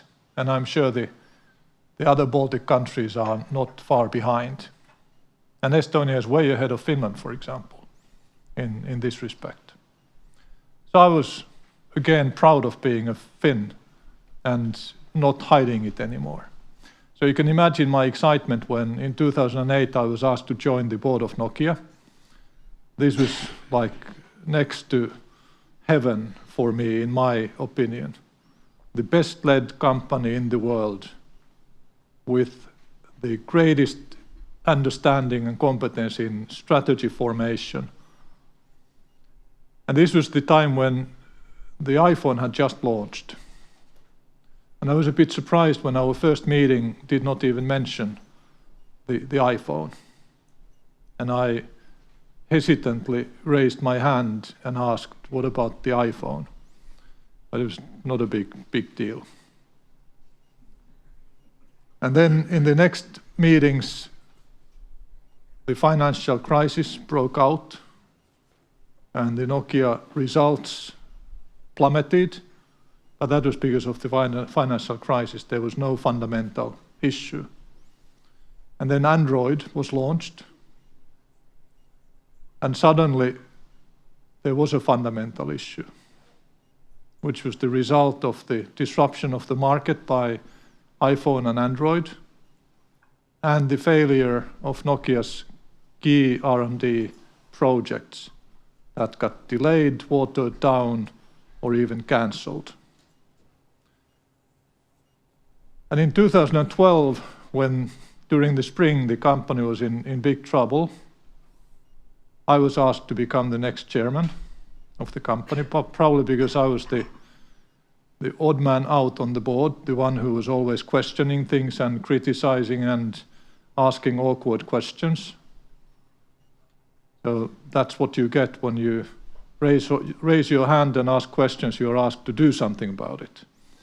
So the punishment is always very quick when you stand up. During that spring, the company issued 2 profit warnings. Our revenues declined by, if I remember correctly, 25% from the previous year. Our loss was growing. We announced the biggest layoffs in the company's history. Our core shareholder group was not even willing to talk with us, to meet our IR people. They said that we can't imagine a time when we would be interested in investing in the Nokia share. So there's no need to meet. You are not on our list of companies to follow anymore. So that was a pretty dark time. And then I started as chairman. And obviously the next months and years taught me a lot about how to get a board team stand on a solid platform of trust, be energized, be positive, have fun in the board meetings. As you can see, I'm not wearing a dark suit. I'm wearing jeans. I'm not asking you to listen to the end of my presentation before you start asking questions, even if Erik suggested I would do that. I'd like this to be a meeting where everybody feels that their opinions count and you can raise your hand and ask questions or comments at any time, just like a board meeting. A board meeting should be a collegial meeting where everybody trusts that they can ask even stupid questions and they can ask critical questions as well. So the Nokia story continued by us being forced to sell the handset business away because it was either just run it down, which would have basically eaten all our resources and there would have been nothing left, or sell it. And it was quite an adventure getting it sold because there was only one potential buyer. And when you're trying to sell something and there's only one buyer that can buy it, they typically know it. And that makes the negotiations quite difficult. And then we had to come up with a new strategy. And Nokia is still today one of the 3 largest communication infrastructure companies in the world. So we sort of reinvented the company, although we kept it close to its roots. But that period, with all the adventures and turmoil and surprises and negativity and attention, taught me a lesson, or it opened a question of what can we do in our personal lives, in our professional lives, as board teams, as leadership teams, to avoid being unprepared when something changes. Do not be surprised, to always have a plan. And that's what I would like to talk to you about today. Feel free to ask about the Nokia times if you want, but I would personally like to look forward today and not look into the history. Although history always has lessons for us, which we should not ignore. And I do believe that we are all the time hearing echoes from the future, if we just listen. And if we listen, we can have foresight. Because we really don't want to be unprepared. Why would we be unprepared? Because there's something that surprises us. And what surprises us is the unknowns. And there really are two types of unknowns. There are the unknowable unknowns, the things that even in hindsight, it's very clear that the people who invented penicillin could not have predicted that, because nobody in the world knew that there can be such a thing as penicillin. It was invented as a result of poor laboratory hygiene, and that cannot be predicted. I would almost count Nokia's disruption, partially at least, in this same category. Because in 2008, when Nokia used to do massive consumer surveys, and people were asked, what is the form factor of a mobile phone or a smartphone that you want to use? 5% of the people in the world answered a touch device. 95% did not want a touch device as their primary form factor. And in just 2 years, 100% of the people in the world wanted a touch device. So under those circumstances, it would have been very difficult for a company to sort of predict that people are wrong, they don't know what they want, and we'll bet everything on something that 95% of our customers say they don't want to use. It's very easy for a startup that thinks that, hey, 5% is a good market share. We can do good profits if we can get 5% of the market. So let's bet everything on it. We have meager resources, we can't do everything. Let's do that one thing really well. And then it becomes 100%, and of course you are the smartest person on earth, even though you had no idea that more than 5%, or maybe if you are really lucky, 8% of consumers would prefer your type of device. But most things are knowable unknowns. If we just pay attention, at least we can say that there's a reasonable likelihood for this scenario. And if we say that, then we can mitigate it. If it's negative, we can act to increase its likelihood if it's positive. By taking action, we feel a sense of control, which is motivating for people. But we rarely listen. Or even if we know that there's a high likelihood for something, maybe the timing throws us off. Like all the epidemiologists have predicted a pandemic coming for decades. The likelihood, what they have said is it's a 100%. But of course, when it comes, it's very hard to predict. So for the politicians, they think that, okay, it's very unlikely that it will come when I'm in office. I don't need to do anything about it. Maybe the CEO thinks that it's not coming this quarter.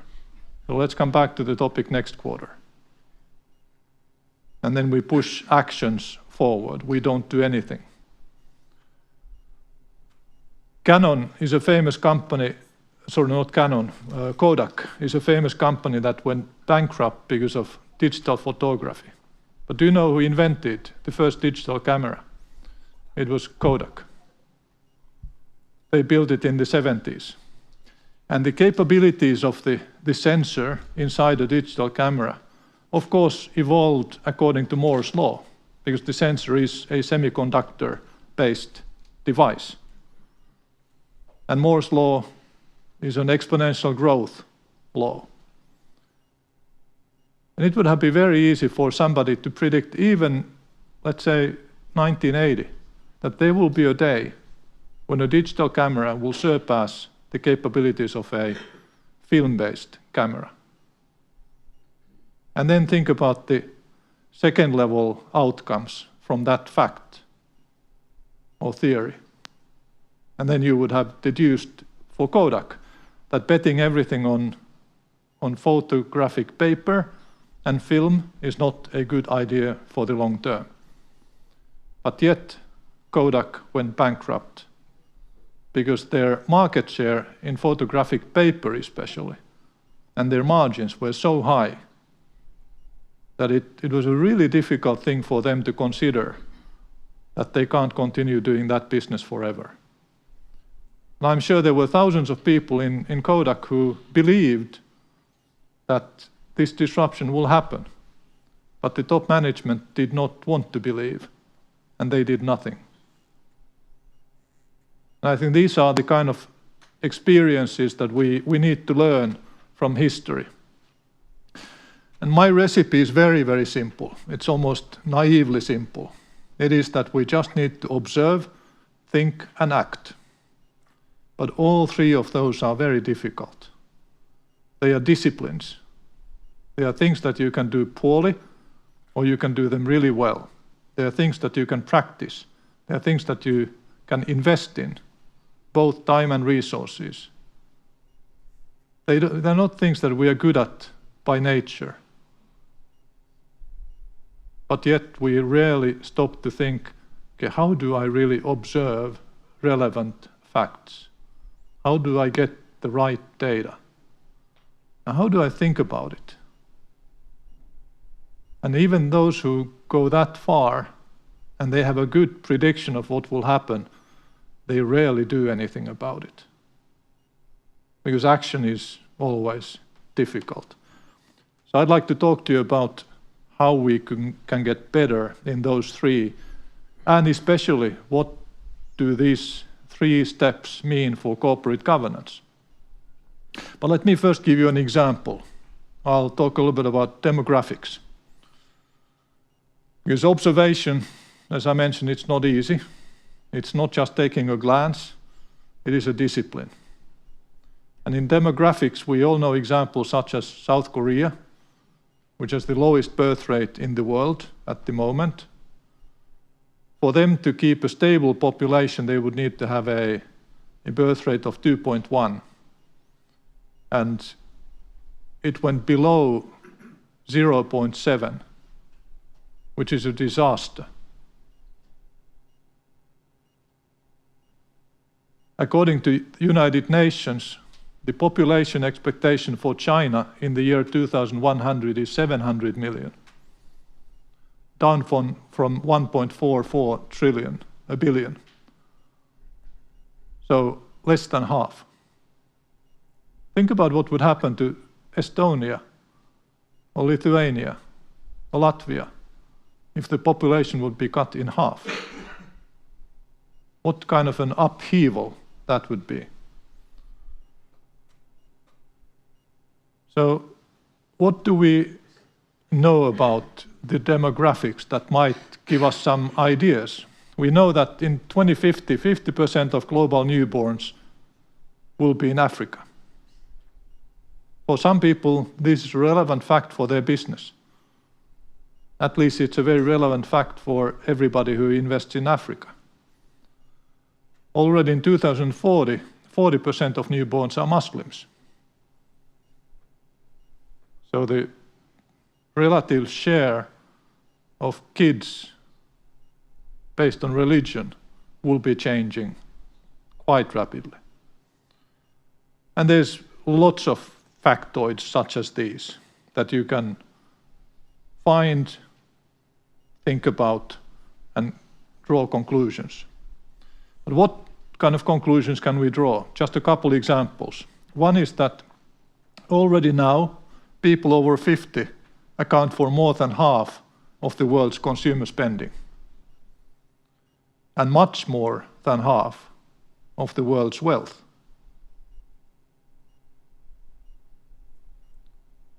Sales of diapers for adults have surpassed the sales of baby diapers in many markets. None of you likely are in the baby diaper business, but if you are, this is quite an opportunity and a threat. But you probably can't use the brand Pampers to sell to adults. You need to create a different brand for that. And maybe you need to start a little bit earlier than wait until sort of the relative market opportunities shift. So going to corporate governance, What can we observe? How should we think about it? And what should we do? So some observations. And now I'm sort of looking at this from my own point of view, which is not what everybody agrees with. But I think that corporate governance should aim at the success for all stakeholders, not just shareholders, but also employees, customers, and even the environment around the company, the society overall, while of course complying with all relevant regulation. I also think that a company and its governance should aim at having a positive net impact. And this is a much harder topic, more difficult topic. Because many companies, by the nature of their businesses, are not having a positive net impact. And then the board would need to face a question of, do we need to reinvent our business, which might be a profitable business? But I think we all should aim at having a positive net impact, i.e., that compared to the harm we cause, the resources we spend, the benefits outweigh the harm and the resources. In the social dimension, in the health dimension, in the knowledge dimension, and in the environmental dimension.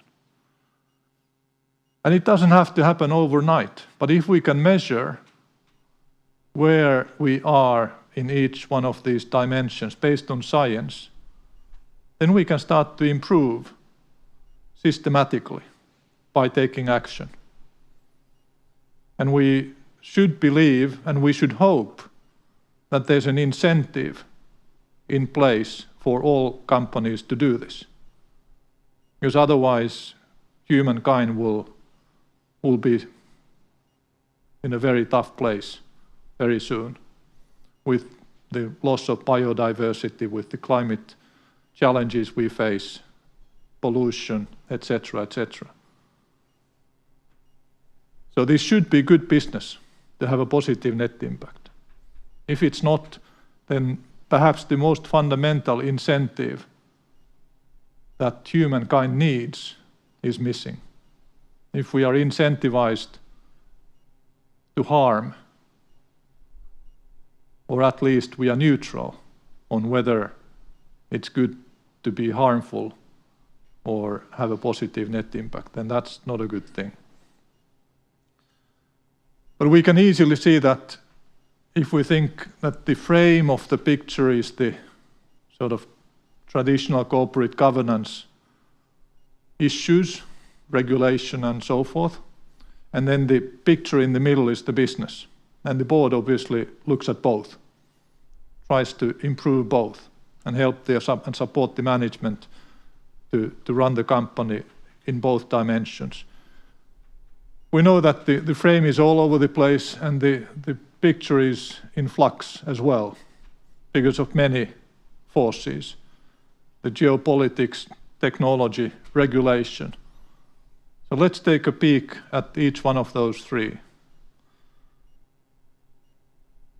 One way to think about geopolitics is to think about it as sort of geoeconomics, mixing the traditional economics with geopolitics. And we can say that we can see economies being weaponized. Already way before Trump came back in power. And economies being weaponized can mean a lot of things. There are many tools, many guns in the armory. Tariffs, trade restrictions, export controls, cyber, social media manipulation, resource embargoes, boycotts, strategic subsidies, etc., etc. And if region states believe that a competing nation will be using some of these tools, of course they start thinking about counteraction, but also how do we defend ourselves? And many of these things that we can do as nations to defend ourselves on the left and as companies to defend ourselves on the right are sort of good things. Public funding of R&D, for example, it's a good way to spend taxpayers' money, because we will only solve the global issues if we can come up with technology solutions. Otherwise, we are doomed. But many of these still wind back the clock. They are deglobalization trends. And globalization has been seeking an optimum of using resources where they can be most effective. And now we are going away from whatever that optimum is. And that will cause its own challenges. But we need to respond. We need to protect our own interests. And obviously, Europe, despite its size in population, we are bigger than the US. Despite, for example, the power of our universities, where we are equal in innovativeness to US and China, we sort of still are squeezed between two giants, and we don't feel or see ourselves as a giant ourselves in Europe. The US is obviously the wealthiest economy. They have the greatest value generation by far. Trump administration is creating uncertainty, and they are likely to decrease regulation because of the Trump administration. China, 800 million middle class very soon. By far the largest middle class market in the world. They lead in many technology areas. They are in many cases way ahead of the United States and way ahead of Europe. Obviously, they have an authoritarian government, which brings its own challenges. And there is the Taiwan question looming over every discussion. And then we Europeans in the middle, we need access to both the US and Chinese markets. But we are burdened by heavy regulation, and we have a fragmented home market.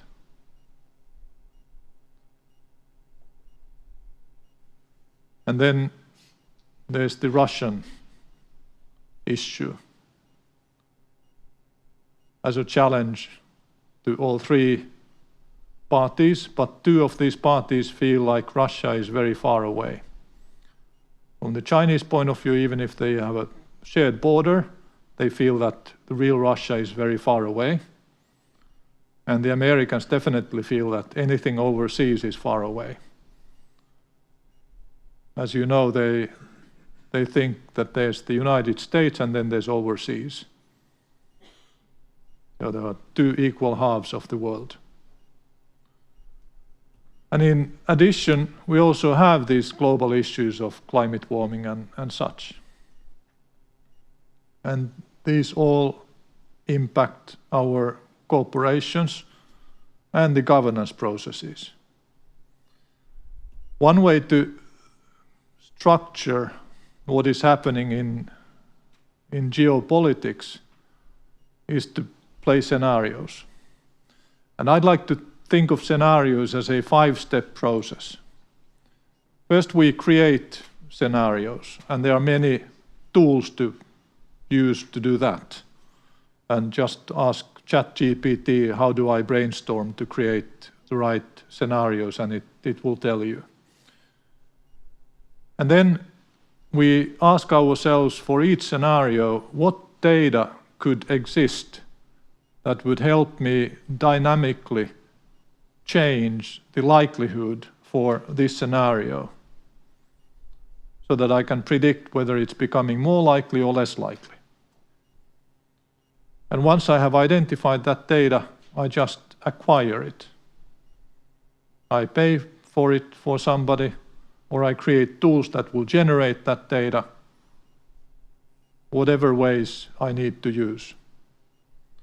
And then, based on these shifting likelihoods, I need to take some action. If it's a positive scenario, then of course I want to push it faster onwards. If it's a negative one, how do I reduce the likelihood? How do I slow it down? But after I start taking some action, I have at least a little tiny bit of control. And then I go back to the beginning and think about whether I have the right scenarios. Maybe striking some off and maybe some new ones come up. Then if we think about technology, what kind of challenges does that bring? The one thing that many people ignore, even if they know it, but they don't really stop to think about it, is the fact that technology is by far the biggest value creator. Here's a chart showing the relative share of the value of technology stock globally out of all publicly listed shares. And in 2014, that share was a little bit over 5%, and it grew to over 25% in 10 years. Think about that. If the value generation of all other sectors was 60% in 10 years, the value generation of technology shares was over 600%. If that same trend would continue, then the value generation of technology would be over $120 trillion over the next 10 years. And $120 trillion is such an enormous amount that it shifts the world. And then we need to ask ourselves, can we identify some force that is acting on this dynamic, slowing down the historical value generation of tech, or increasing the value generation of other sectors of business? And if we think about the new technologies just starting to spread around the world, AI being the biggest one, I can't really say with confidence that I cannot sort of count on this continuing. I think we at least have to keep it as one scenario. Regionally, the development has not been completely off balance. The blue one is United States, grew 6.5 times in 10 years. The orange one is Europe, 5.2 times. So we are lagging more behind the US, but not by a tremendous amount. But of course, on absolute terms, we are very small. China, 6.4 times, so almost equal to the US. But that's because over the last few years, due to the governmental actions, the value of technology shares has declined severely in relative terms in China. So just 5 years ago, they had a much bigger share, much faster growth than the United States. The rest of Asia has been the big loser. Japan, Korea, Taiwan, because they only grew by 3.2x, which is only like 5 times what other sectors grew.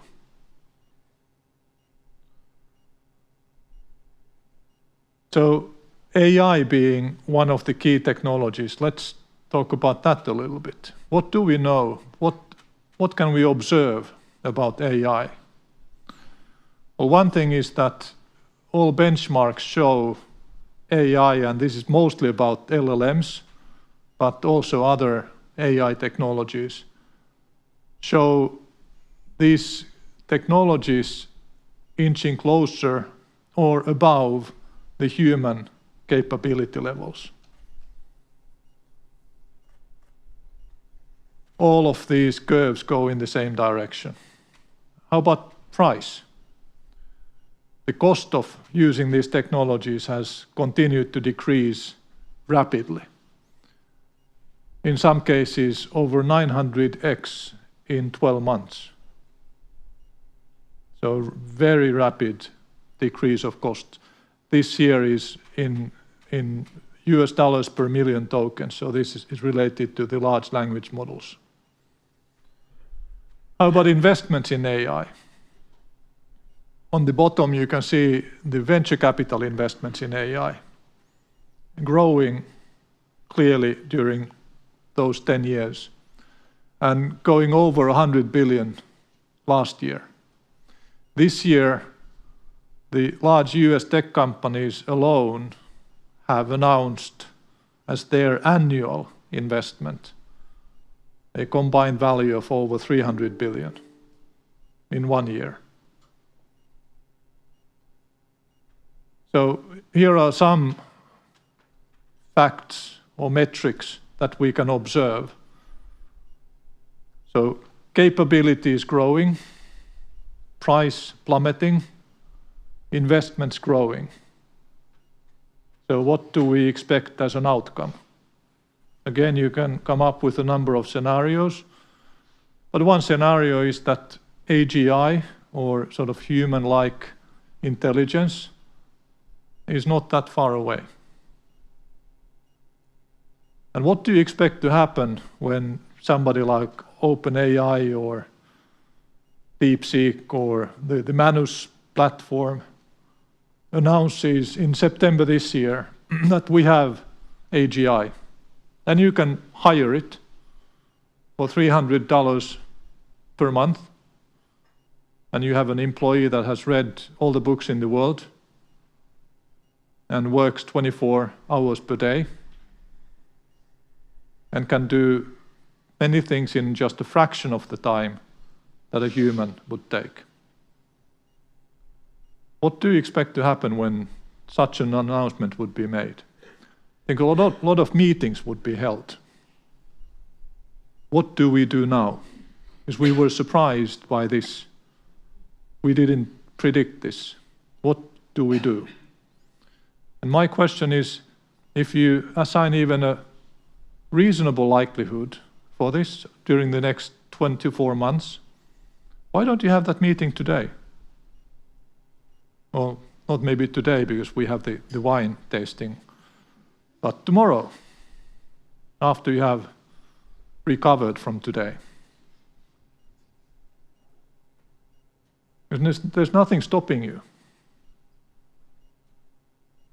But this is really the tough thing. You will not have this meeting tomorrow, I'm guessing. I hope you will have it within a month or two, but probably 2/3 of this room will not have it before the announcement comes. And of course, I'm saying this only to encourage you to prove me wrong.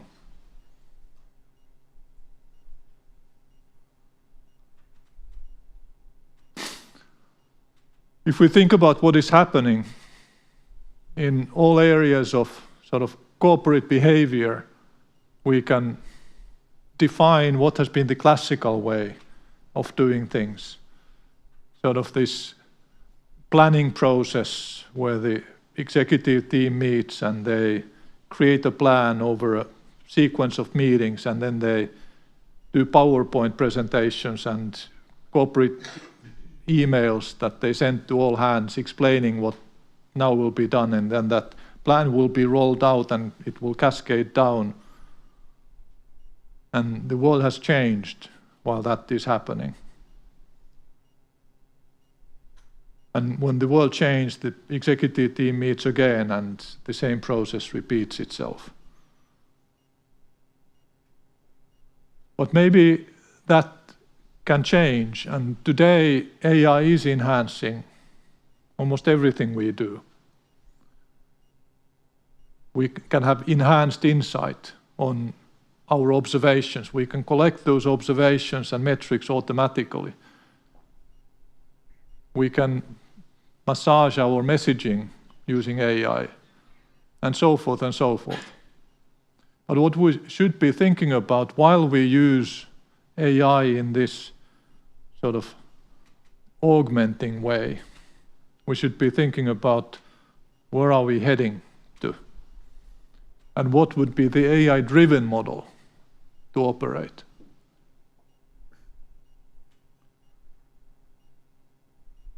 When I talk with CEOs about AI, there's a slightly provocative set of questions that I have designed.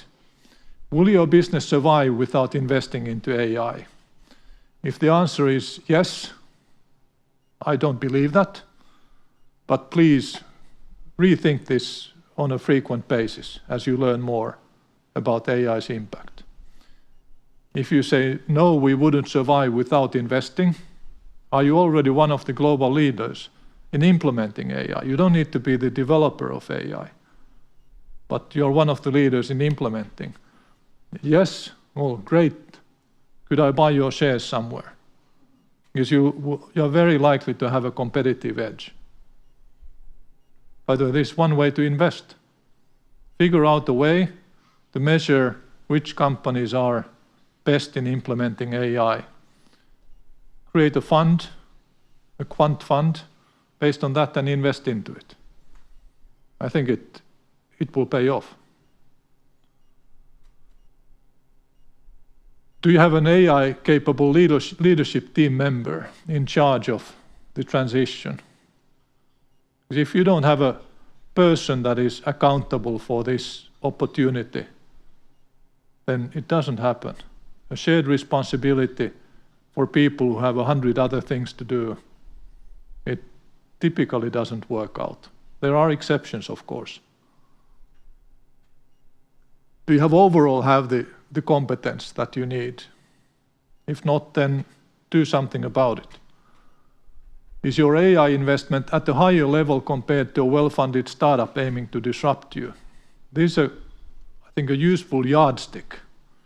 Because we all, as business leaders, we have to think about, okay, am I doing enough on AI? What is enough? And one sort of mind game that you can play is to think about somebody setting up a startup to disrupt the business that you have. And that startup collects funding based on the premise that they will be using AI to the maximum. And they are planning to disrupt business X. And then you can think, okay, what could that startup do? And it can do more than I can do using AI, if it's well funded. Because I have so much legacy, existing processes, people who are used to doing things in a certain way, don't want to change, are afraid of being laid off by AI. They are incentivized to slow things down. I can't do as much, but how close should I be? How much of a gap can I allow to exist? And one event where I was talking about this, there was a guy around the table who raised his hand when I talked about this, and he said that I'm the CTO of a large law firm with thousands of lawyers around the world, and I just heard about a new entrant into the legal services business that raised 300 million to build AI systems and disrupt the traditional way of providing legal services.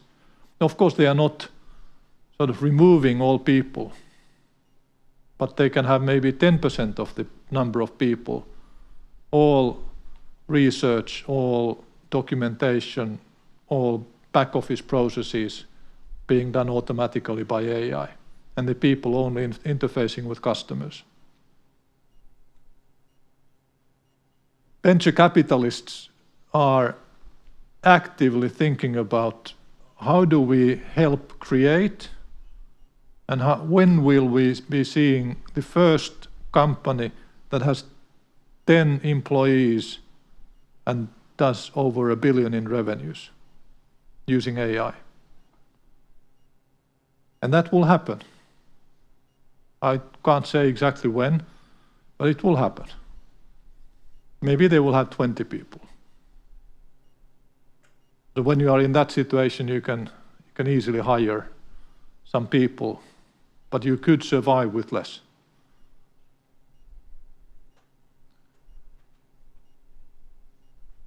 And of course, we need to reinvent our businesses as well. Because sometimes the disruption is too much for us to compete with if we only do incremental changes. One question.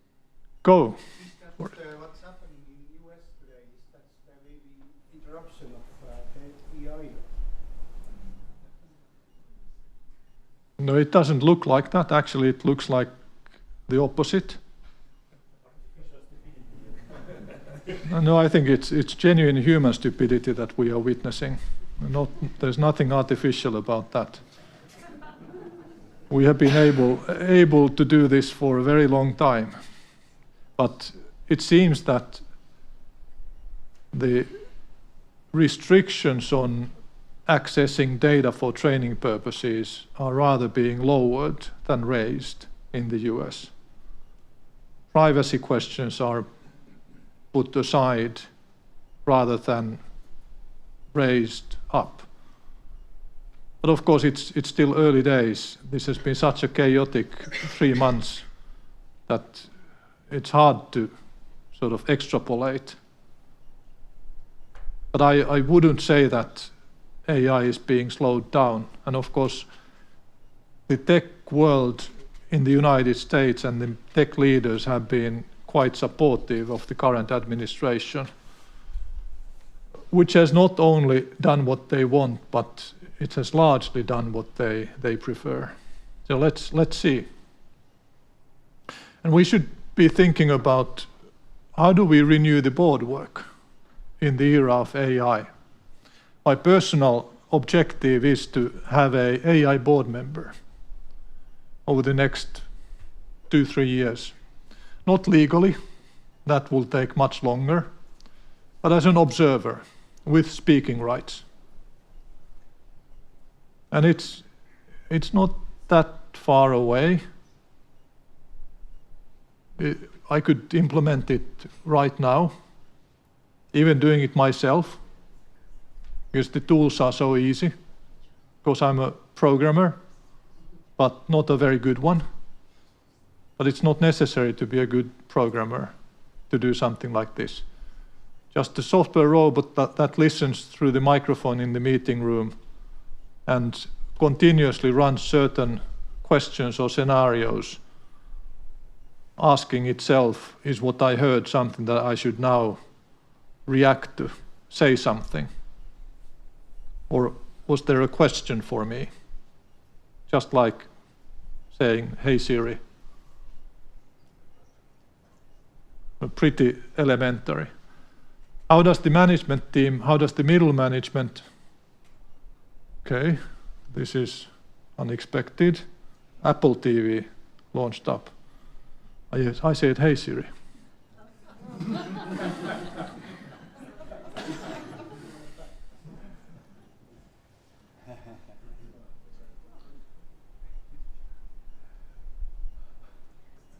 My mistake.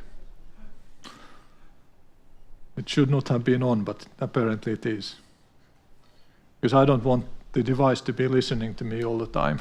So I have switched it off, but Apple has switched it on back. We'll have to talk to them. How will the culture change with all-pervasive AI? How will the organizational structure change? We would need at least another hour to dive into that, because there are so many things that can change. And are we passengers on that journey, or are we on the driver's seat? That is our choice. So now we have discussed geopolitics and technology, just scratching the surface, but let's talk about regulation a little bit. Our beloved alphabet soups here. And this is all from the European perspective, of course. And we all have had to educate ourselves on the legislation that has been coming out and the regulation that has been coming out of Brussels. And it is quite hard work, especially in highly regulated industries, such as the financial services. Anybody here on the board of a bank? And so you know what I'm talking about. Just maybe 12 years ago or 15 years ago, I talked with one of the main owners of Nordea, who was also on the board of Nordea. And he said that we now have 800 people in our compliance department. 5 years ago, we had 20. And this, from 20 to 800, this happened almost 10 years ago. I don't remember exactly. So they probably have some thousands of people in the compliance department at the moment. And there are partially very good reasons for that. I'm not saying that all this regulation is bad, but the good thing is that most of this can be automated. And maybe there will be not 20 people, but maybe 80 people in that function in a few years' time. The fines issued by the local authorities and the Commission based on GDPR violations are almost 6 billion today. So quite a meaningful amount of money. And it can be on a company per company basis up to 4% of revenues, as you probably all know. DMA, it can be up to 10% of revenues. And if I remember correctly, for AI Act, it can be up to 6% of revenues. I don't quite understand why it has to be a different percentage number for each one of these, but there must be some superior wisdom behind it. So for the boards, there's some fear, and the management teams. Maybe we are doing wrong things, or things the wrong way, and then we will be fined, which will be both embarrassing and painful. And then after we are fined, maybe somebody will sue us individuals on the board. And when we are afraid that we will make a mistake, we tend to stop doing things, or at least we slow down. We want to understand what the practical implications of these regulation packages are. And this can lead to getting further behind. You know, if you go to the United States and you take a Tesla or one of the other brands that are digitally advanced, you can sit into the car, you type in where you want to go, and you gently push the gas pedal, and then you don't need to do anything else. The car will drive you to your destination. You don't need to shake the steering wheel, which we have to do in Europe when we're driving on a highway. We have to keep shaking it, otherwise the car will start beeping and decelerating, braking. the European industries falling behind because we are not allowed to do the things that technology would enable us to do. And that's dangerous.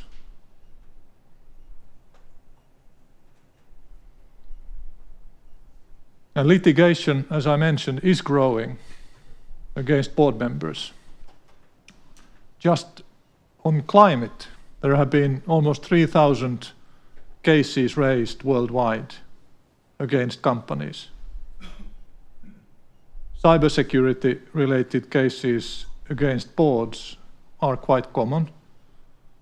When a company loses all their customer information and is penalized for that, then, especially in the United States, there's a class action suit. And direct liability will likely increase. And as we know in the financial services, you are not allowed to insure yourself. Because and there's a sort of a logic behind it. If you feel that or know that you are insured, then you don't have that additional incentive to make sure that you do everything right. So the answer is, let's not allow you to insure yourself.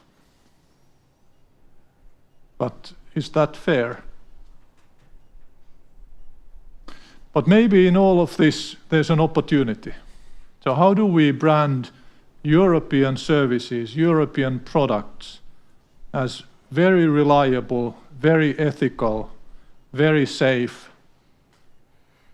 We need to turn this into a strength. Hopefully we can remove the worst obstacles with the omnibus process, for example. But we also need to turn this into a strength, into a brand that all European companies have.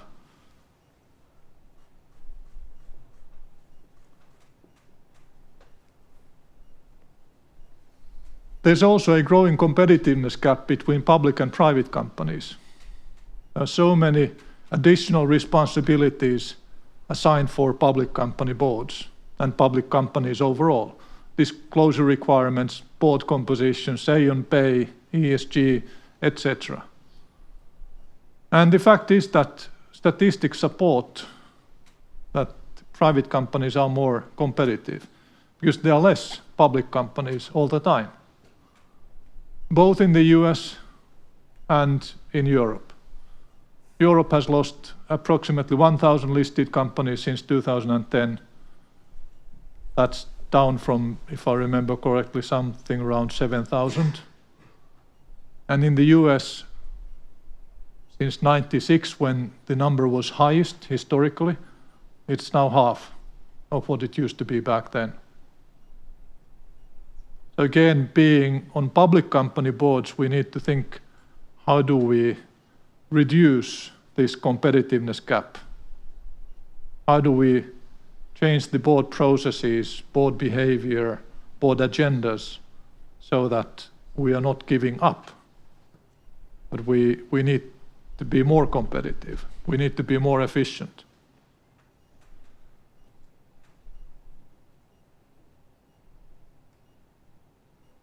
I would like to have you think about sort of constraints, things that you have taken as sort of axioms.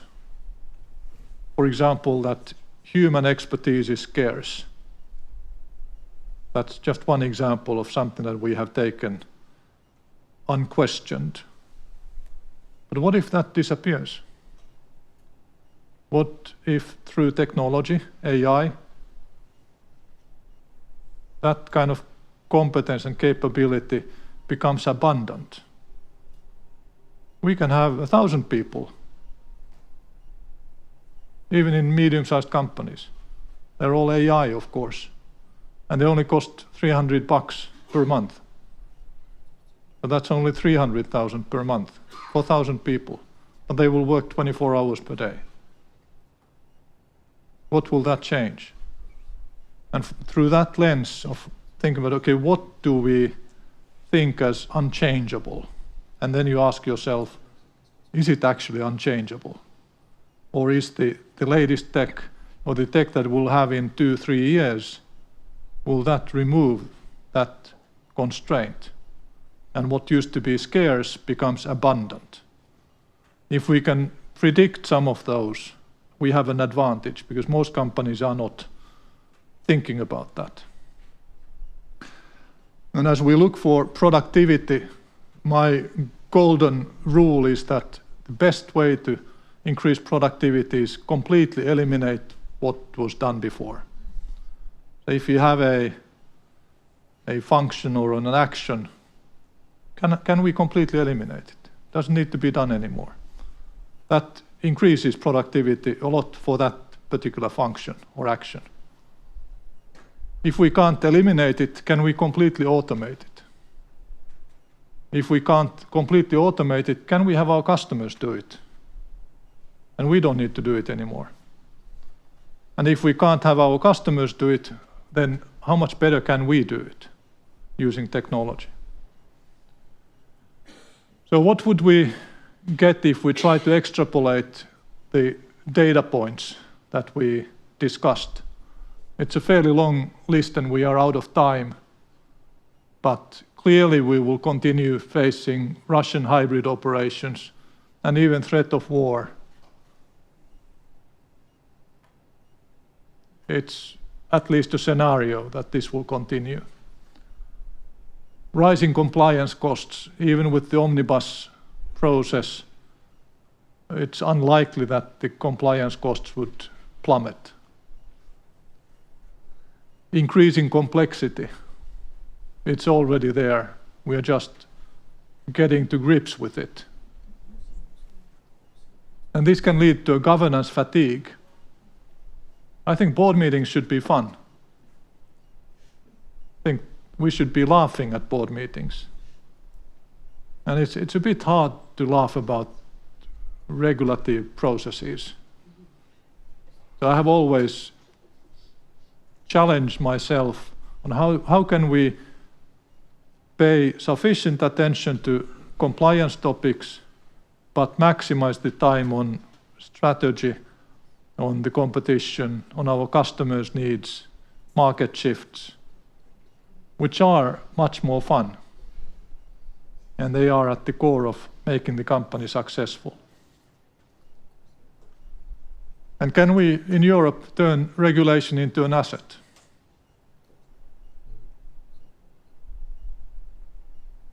But you can think about these going forward. Some advice for board members: aggressively embrace technology. Upskill and educate on emerging risks.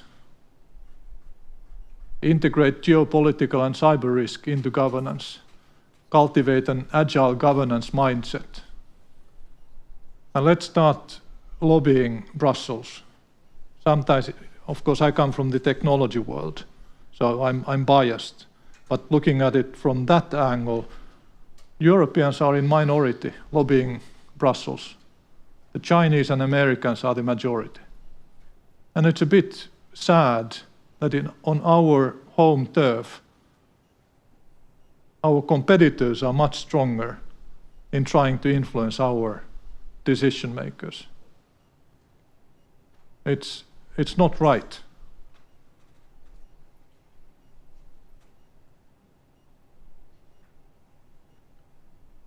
So good boards in the future. Fun meetings, foundation of trust, a culture of accountability and ownership. And this is actually very, very important. A board member should feel that I'm not just a board member. I actually feel a sense of accountability. I feel that it's my responsibility to really observe even things that are not in the board material. I observe more broadly. I think deeply about what is happening, what I'm hearing. I question things. And then I act. And acting is not just asking a question in the board meeting. If it's an important topic, we need to do more.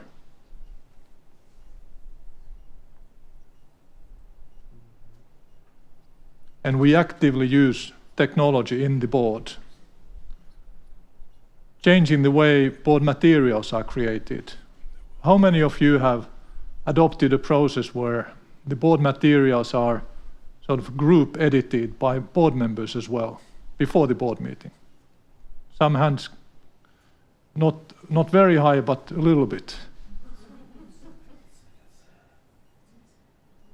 That's becoming a trend. It sometimes works really well, sometimes you need to rehearse it a little bit.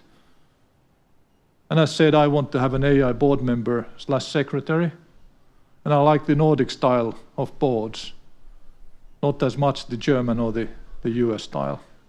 And with US style, I'm referring to the CEO often being the chairman as well. I don't think that's a good thing. To finish with, just keep on practicing all these good things. The more you practice, the luckier you will get. And if you think about everything as a cloud of probabilities, you can influence that cloud through your actions, both the negative ones and the positive ones. And if you think about the future, the further you go, the wider or larger the surface of the different possibilities becomes, but you can identify what outcomes are most probable and what would be most preferable, and then your actions will bring those two closer to each other. So just observe, think, and act. Thank you very much.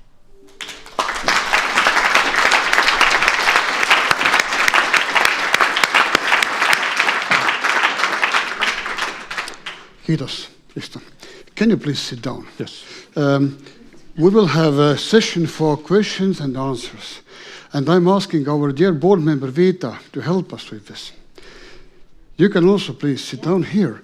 And now we are making some rules, regulations. In case you would like to ask a question, please raise your hand and I will run with a microphone. Because our millions TV viewers, you remember this, we want to hear your question as well. Now nobody will ask a question. Yep. Vita, let's go. There might be, because we are not Finns. We are slightly more southern. Yeah, we Finns are famous for not asking being questions. Silent, yeah. You have to be comfortable with silence when you are in Finland. Yeah, and there are too many people sitting in the front row for this to be Finland. Yeah, I have a question. You talked about a lot about the future, but I read your book and a little bit I want to ask about past. Mm-hmm. Did you at some point feel insecure in walking a street in Finland when all this was going on with Nokia? Well, the answer is no, but I was afraid that I would be feeling insecure. And I remember when when we were just about to announce the sale of the mobile phone business to Microsoft, and I had a family meeting. My kids were still pretty young at that time, and I was afraid that they would be bullied at school because of what their dad has been doing. And I wanted to warn them. So I told them that there will be an announcement tomorrow that may get some of your friends' parents angry. And they may be talking things at home that your friends will hear, and they may come to talk to you about it, and they may be angry as well. So I was afraid of that reaction, but actually, Finns, based on what we already discussed, were quite well behaved, and my kids were not bullied at all, and I was not bullied, not much at least. I can continue on that theme because I have 30-year relationship with Nokia. I was very upset. Are you going to bully me? No, I won't. I read your book and I forgave you. But that was a tough week. I mean, I'm still carrying a Nokia phone. It's a very sad-looking XR20, and I know it's not exactly Nokia as it used to be, but basically I am I am really into Nokia. So I just wanted to ask you, what kind of mobile phone do you have nowadays? An iPhone. Do you know why? Well, yes, please explain. I believe that iPhone or Apple has the greatest respect for privacy out of the players in the market.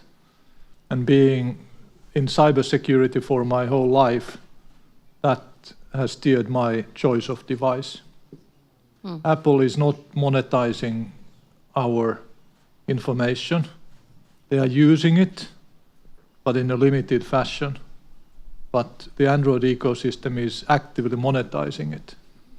And that's not what I like. I'd rather pay a little bit more to not be monetized. I would rather be the customer rather than the product. Well, I agree with you on that, but it's not Nokia, so. And by the way, that was one of the strengths of Nokia as well, because we wanted to be what I was talking about earlier as the European brand. And we are reliable, we are trustworthy, we respect privacy, we follow all the regulation that the Commission has established. And if all of that is done, we should be good suppliers, reliable suppliers. It should be a competitive edge. But if we are too far behind in tech, then we will just not be competitive even with the reliability and trustworthiness.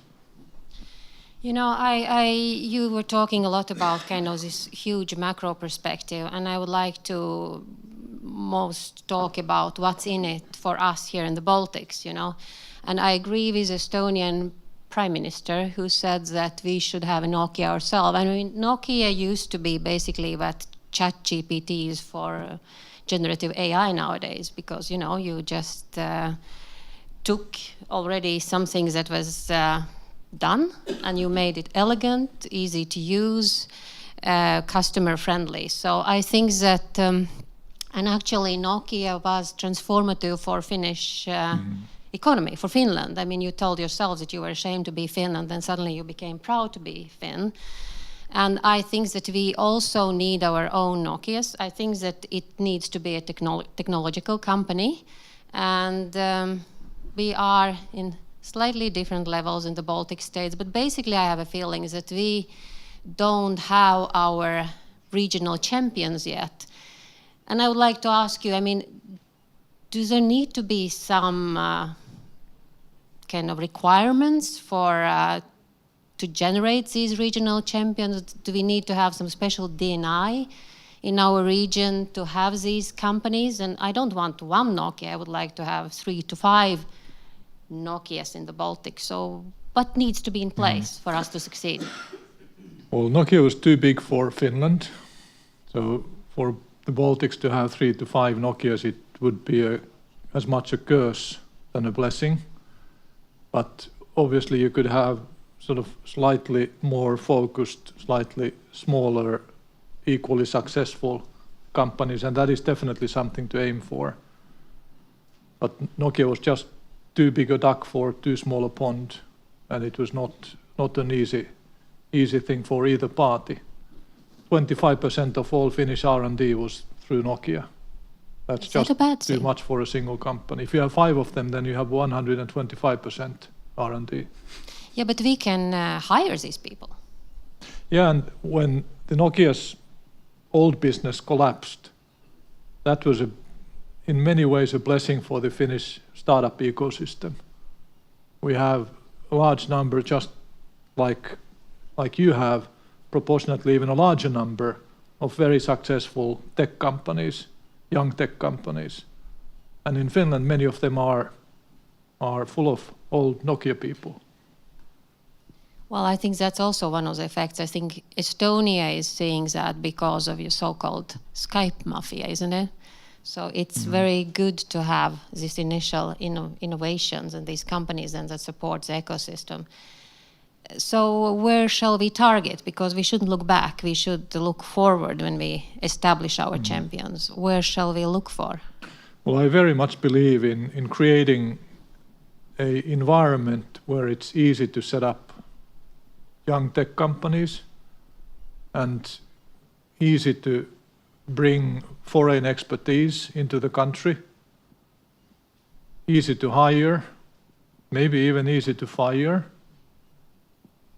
good education, strong investments into that, support for R&D, but not directed too much. Like the companies where I'm involved, one is trying to revolutionize eyewear, eyeglasses. One is doing multi-physics simulation on quantum hardware. One is trying to revolutionize the way companies process their financial information. So my point is that they are all over the place. And you cannot predict which startups will be successful at a very early stage. And the government definitely cannot predict it. So you need to be focused on creating the right environment and then allowing the flowers to bloom wherever they grow up. That's what I very strongly believe. Of course, you can create programs. For example, in Finland, we have had quite successful programs for the gaming industry. But then we already had tens and tens of gaming companies. So there was sort of enough seeds in place to pour water and the kind of ingredients that these companies needed to grow on them. Not picking which ones of them would be successful, but investing into the domain. Vita, we have two questions. One is in the back and one here. Please. Yes.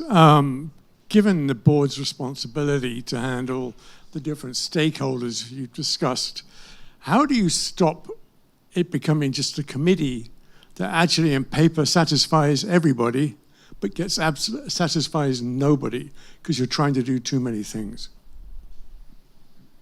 Well, that's definitely a challenge for the board, even without actively trying to please all the stakeholder groups. I personally believe that it's best for the employees to work in a successful company. And I believe that if we treat our employees with respect and fairness, and we are a competitive employer in the HR marketplace, then that's how we serve our employees. And even when we have to do layoffs, I think it still can be good for the employees in the long run, if it guarantees that the company will continue to grow and move forward. And if we are successful, then we end up being a good taxpayer. But the board can carry its own burden on how the company plans to pay taxes. For example, in Nokia, we set a target for the taxes we pay, and typically it was around 26% of profit. And we know that what the large US tech companies, they aim at is maybe 5%. And then they take very aggressive action to get to 5%. We didn't try to do that. We set the target at 26%. Because in Finland, the corporate tax was 25, and now it's 20, and now they are thinking about lowering it further. But we didn't try to circumvent that responsibility. So in many ways, you can be a good player in the society. You can be a good employer by focusing on business success, but making sure that you don't do the wrong things for the society or for the employees. That's my thinking on the topic. But obviously, the board has perhaps too many things on the table in any case. And that's why we have to constantly struggle to decide where we focus. And we need to work hard on that and have the right discussions on where do we want to jointly focus and what does it mean in terms of hours spent annually. How many of you, by the way, do statistics on how many hours you spend on various types of topics? in the board. Very few. It might be a good idea to have the board secretary do a couple charts showing how many hours we spent on which area of compliance and strategy and customers, how many customers did we meet, how has that changed over the last 5 years? And you might see some interesting trends that will cause you to take action. But if we never look at those statistics, then we will sort of not notice what is happening.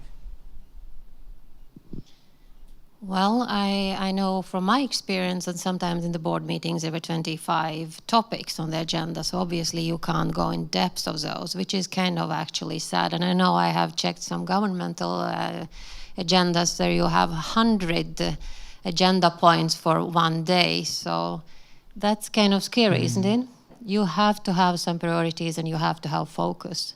Yeah. So I jokingly congratulated one of my CEOs today. I had a board meeting today. It was a 2-hour board meeting.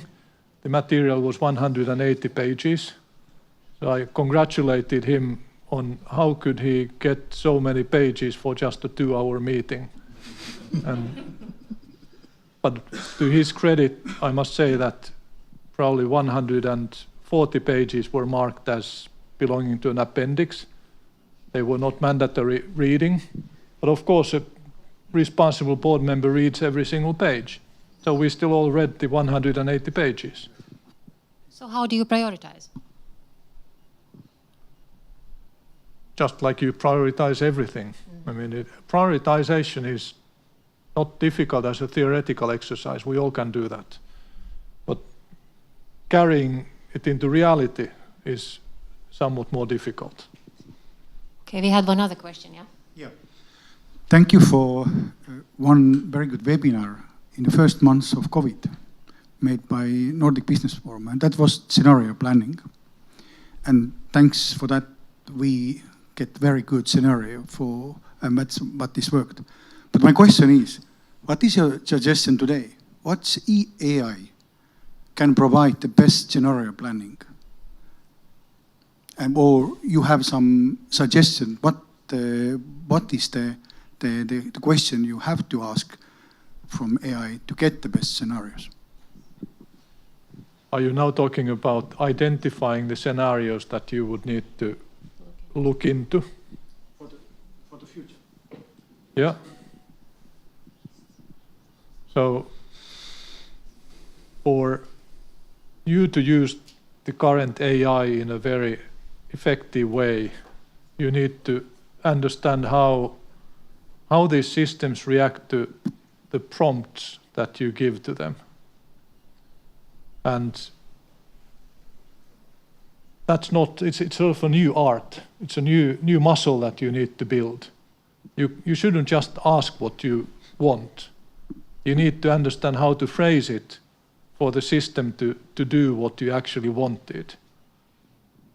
And one way to do that is to ask the LLM to create the prompt for you, that you then feed back, perhaps the same LLM or another LLM.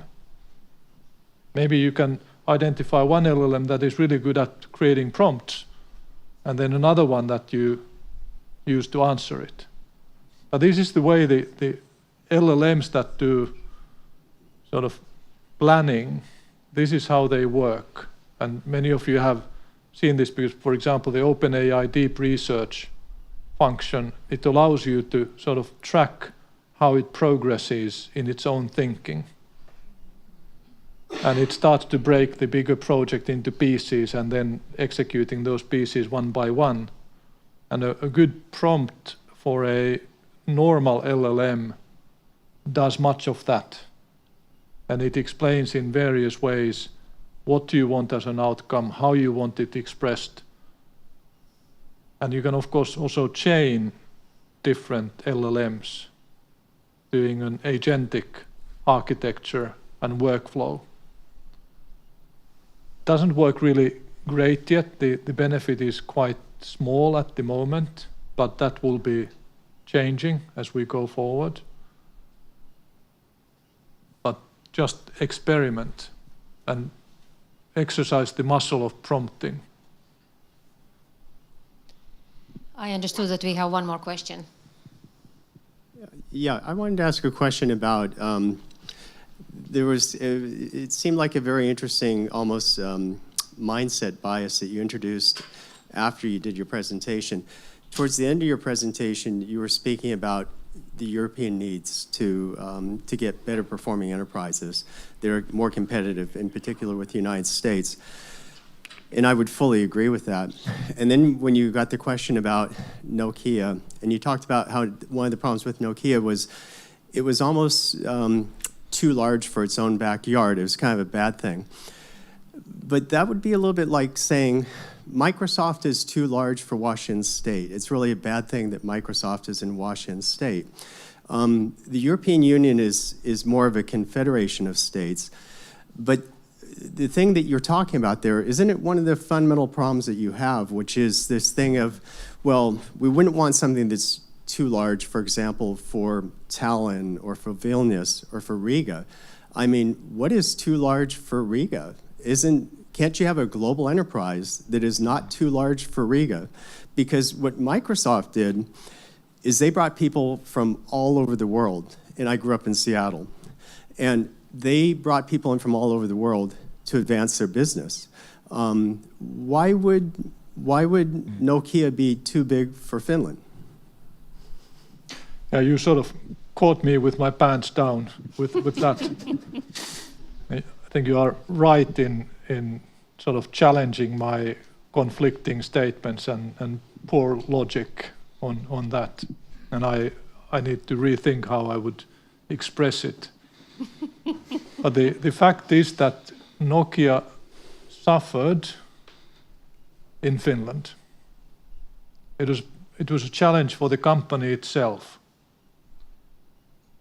Because I believe in the kind of an organization where the top leadership actually sees the other team members on a regular basis. I enjoy having space on the same floor with the other people in the same team.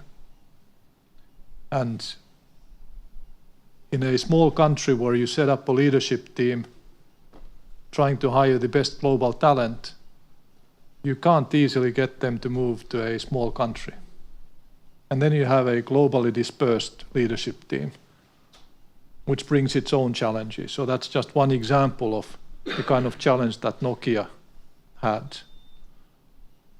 And when you have your R&D largely in the same place, you may bump to the ceiling. You just can't get more people. There's no more talent. You're eating up all that graduates from the universities in relevant fields, which also reduces the oxygen for the other companies in the same space. So it was difficult. That's just a fact. And whether Microsoft is good for Seattle, we could debate about that as well. Whether it's too big for Seattle. But still, I do believe that Europe needs its champions. We should have global champions. The Commission has prevented the formation of global champions on a number of occasions. And that has been wrong. And I would definitely welcome the Baltic countries to have their own large digital champions, global players.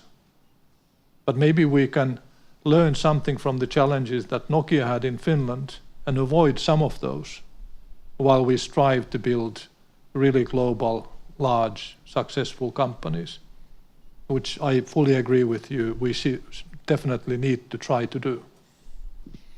You know, Risto, you are still quite a young guy, so I think we'll hire you for our Baltic champion. Would you come and work for us? We can talk about that. Thank you. Okay, done deal. Yeah.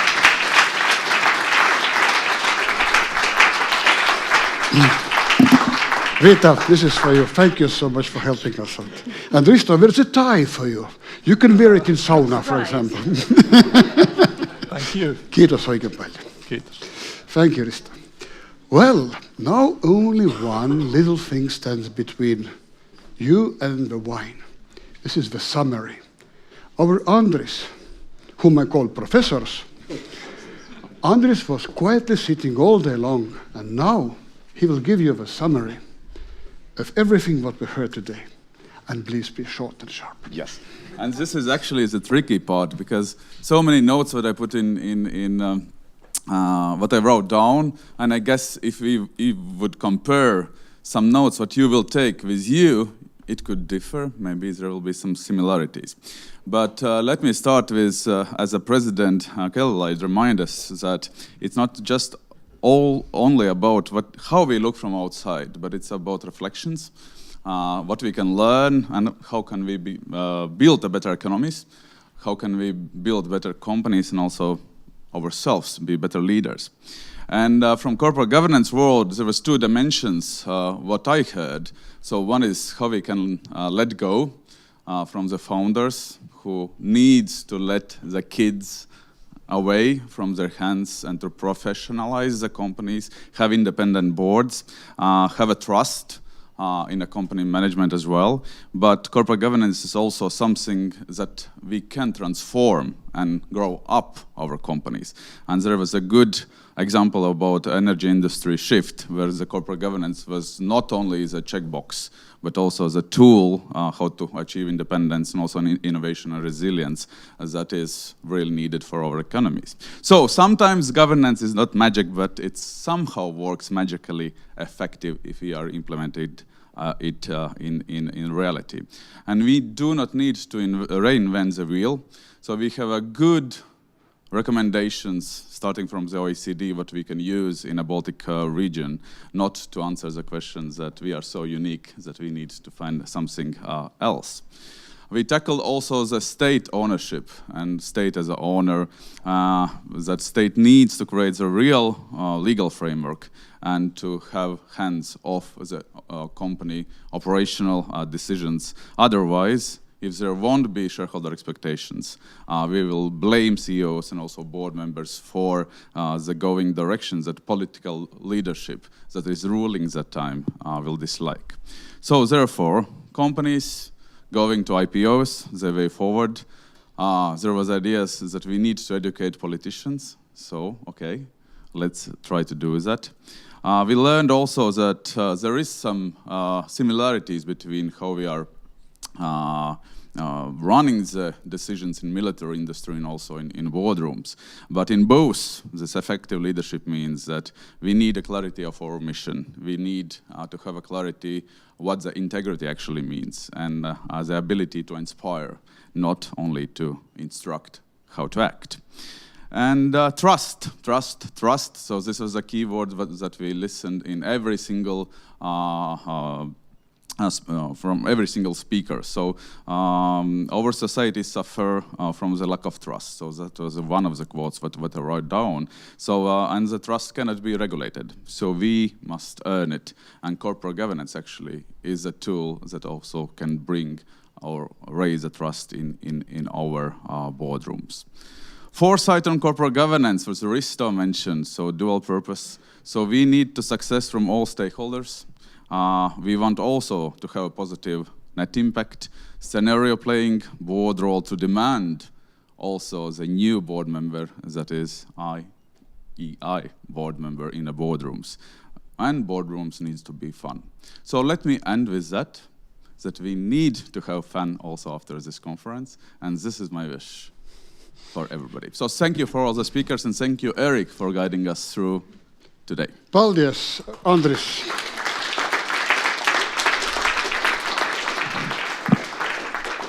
Andris gets a book signed by Risto.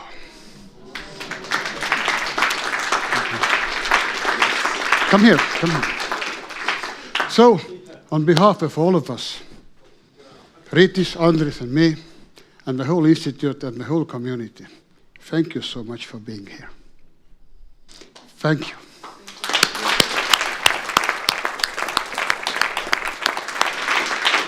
And a special notice for Estonian participants, next year, EVA conference again, right? Yes. Right. And now we can enjoy wine. Thank you.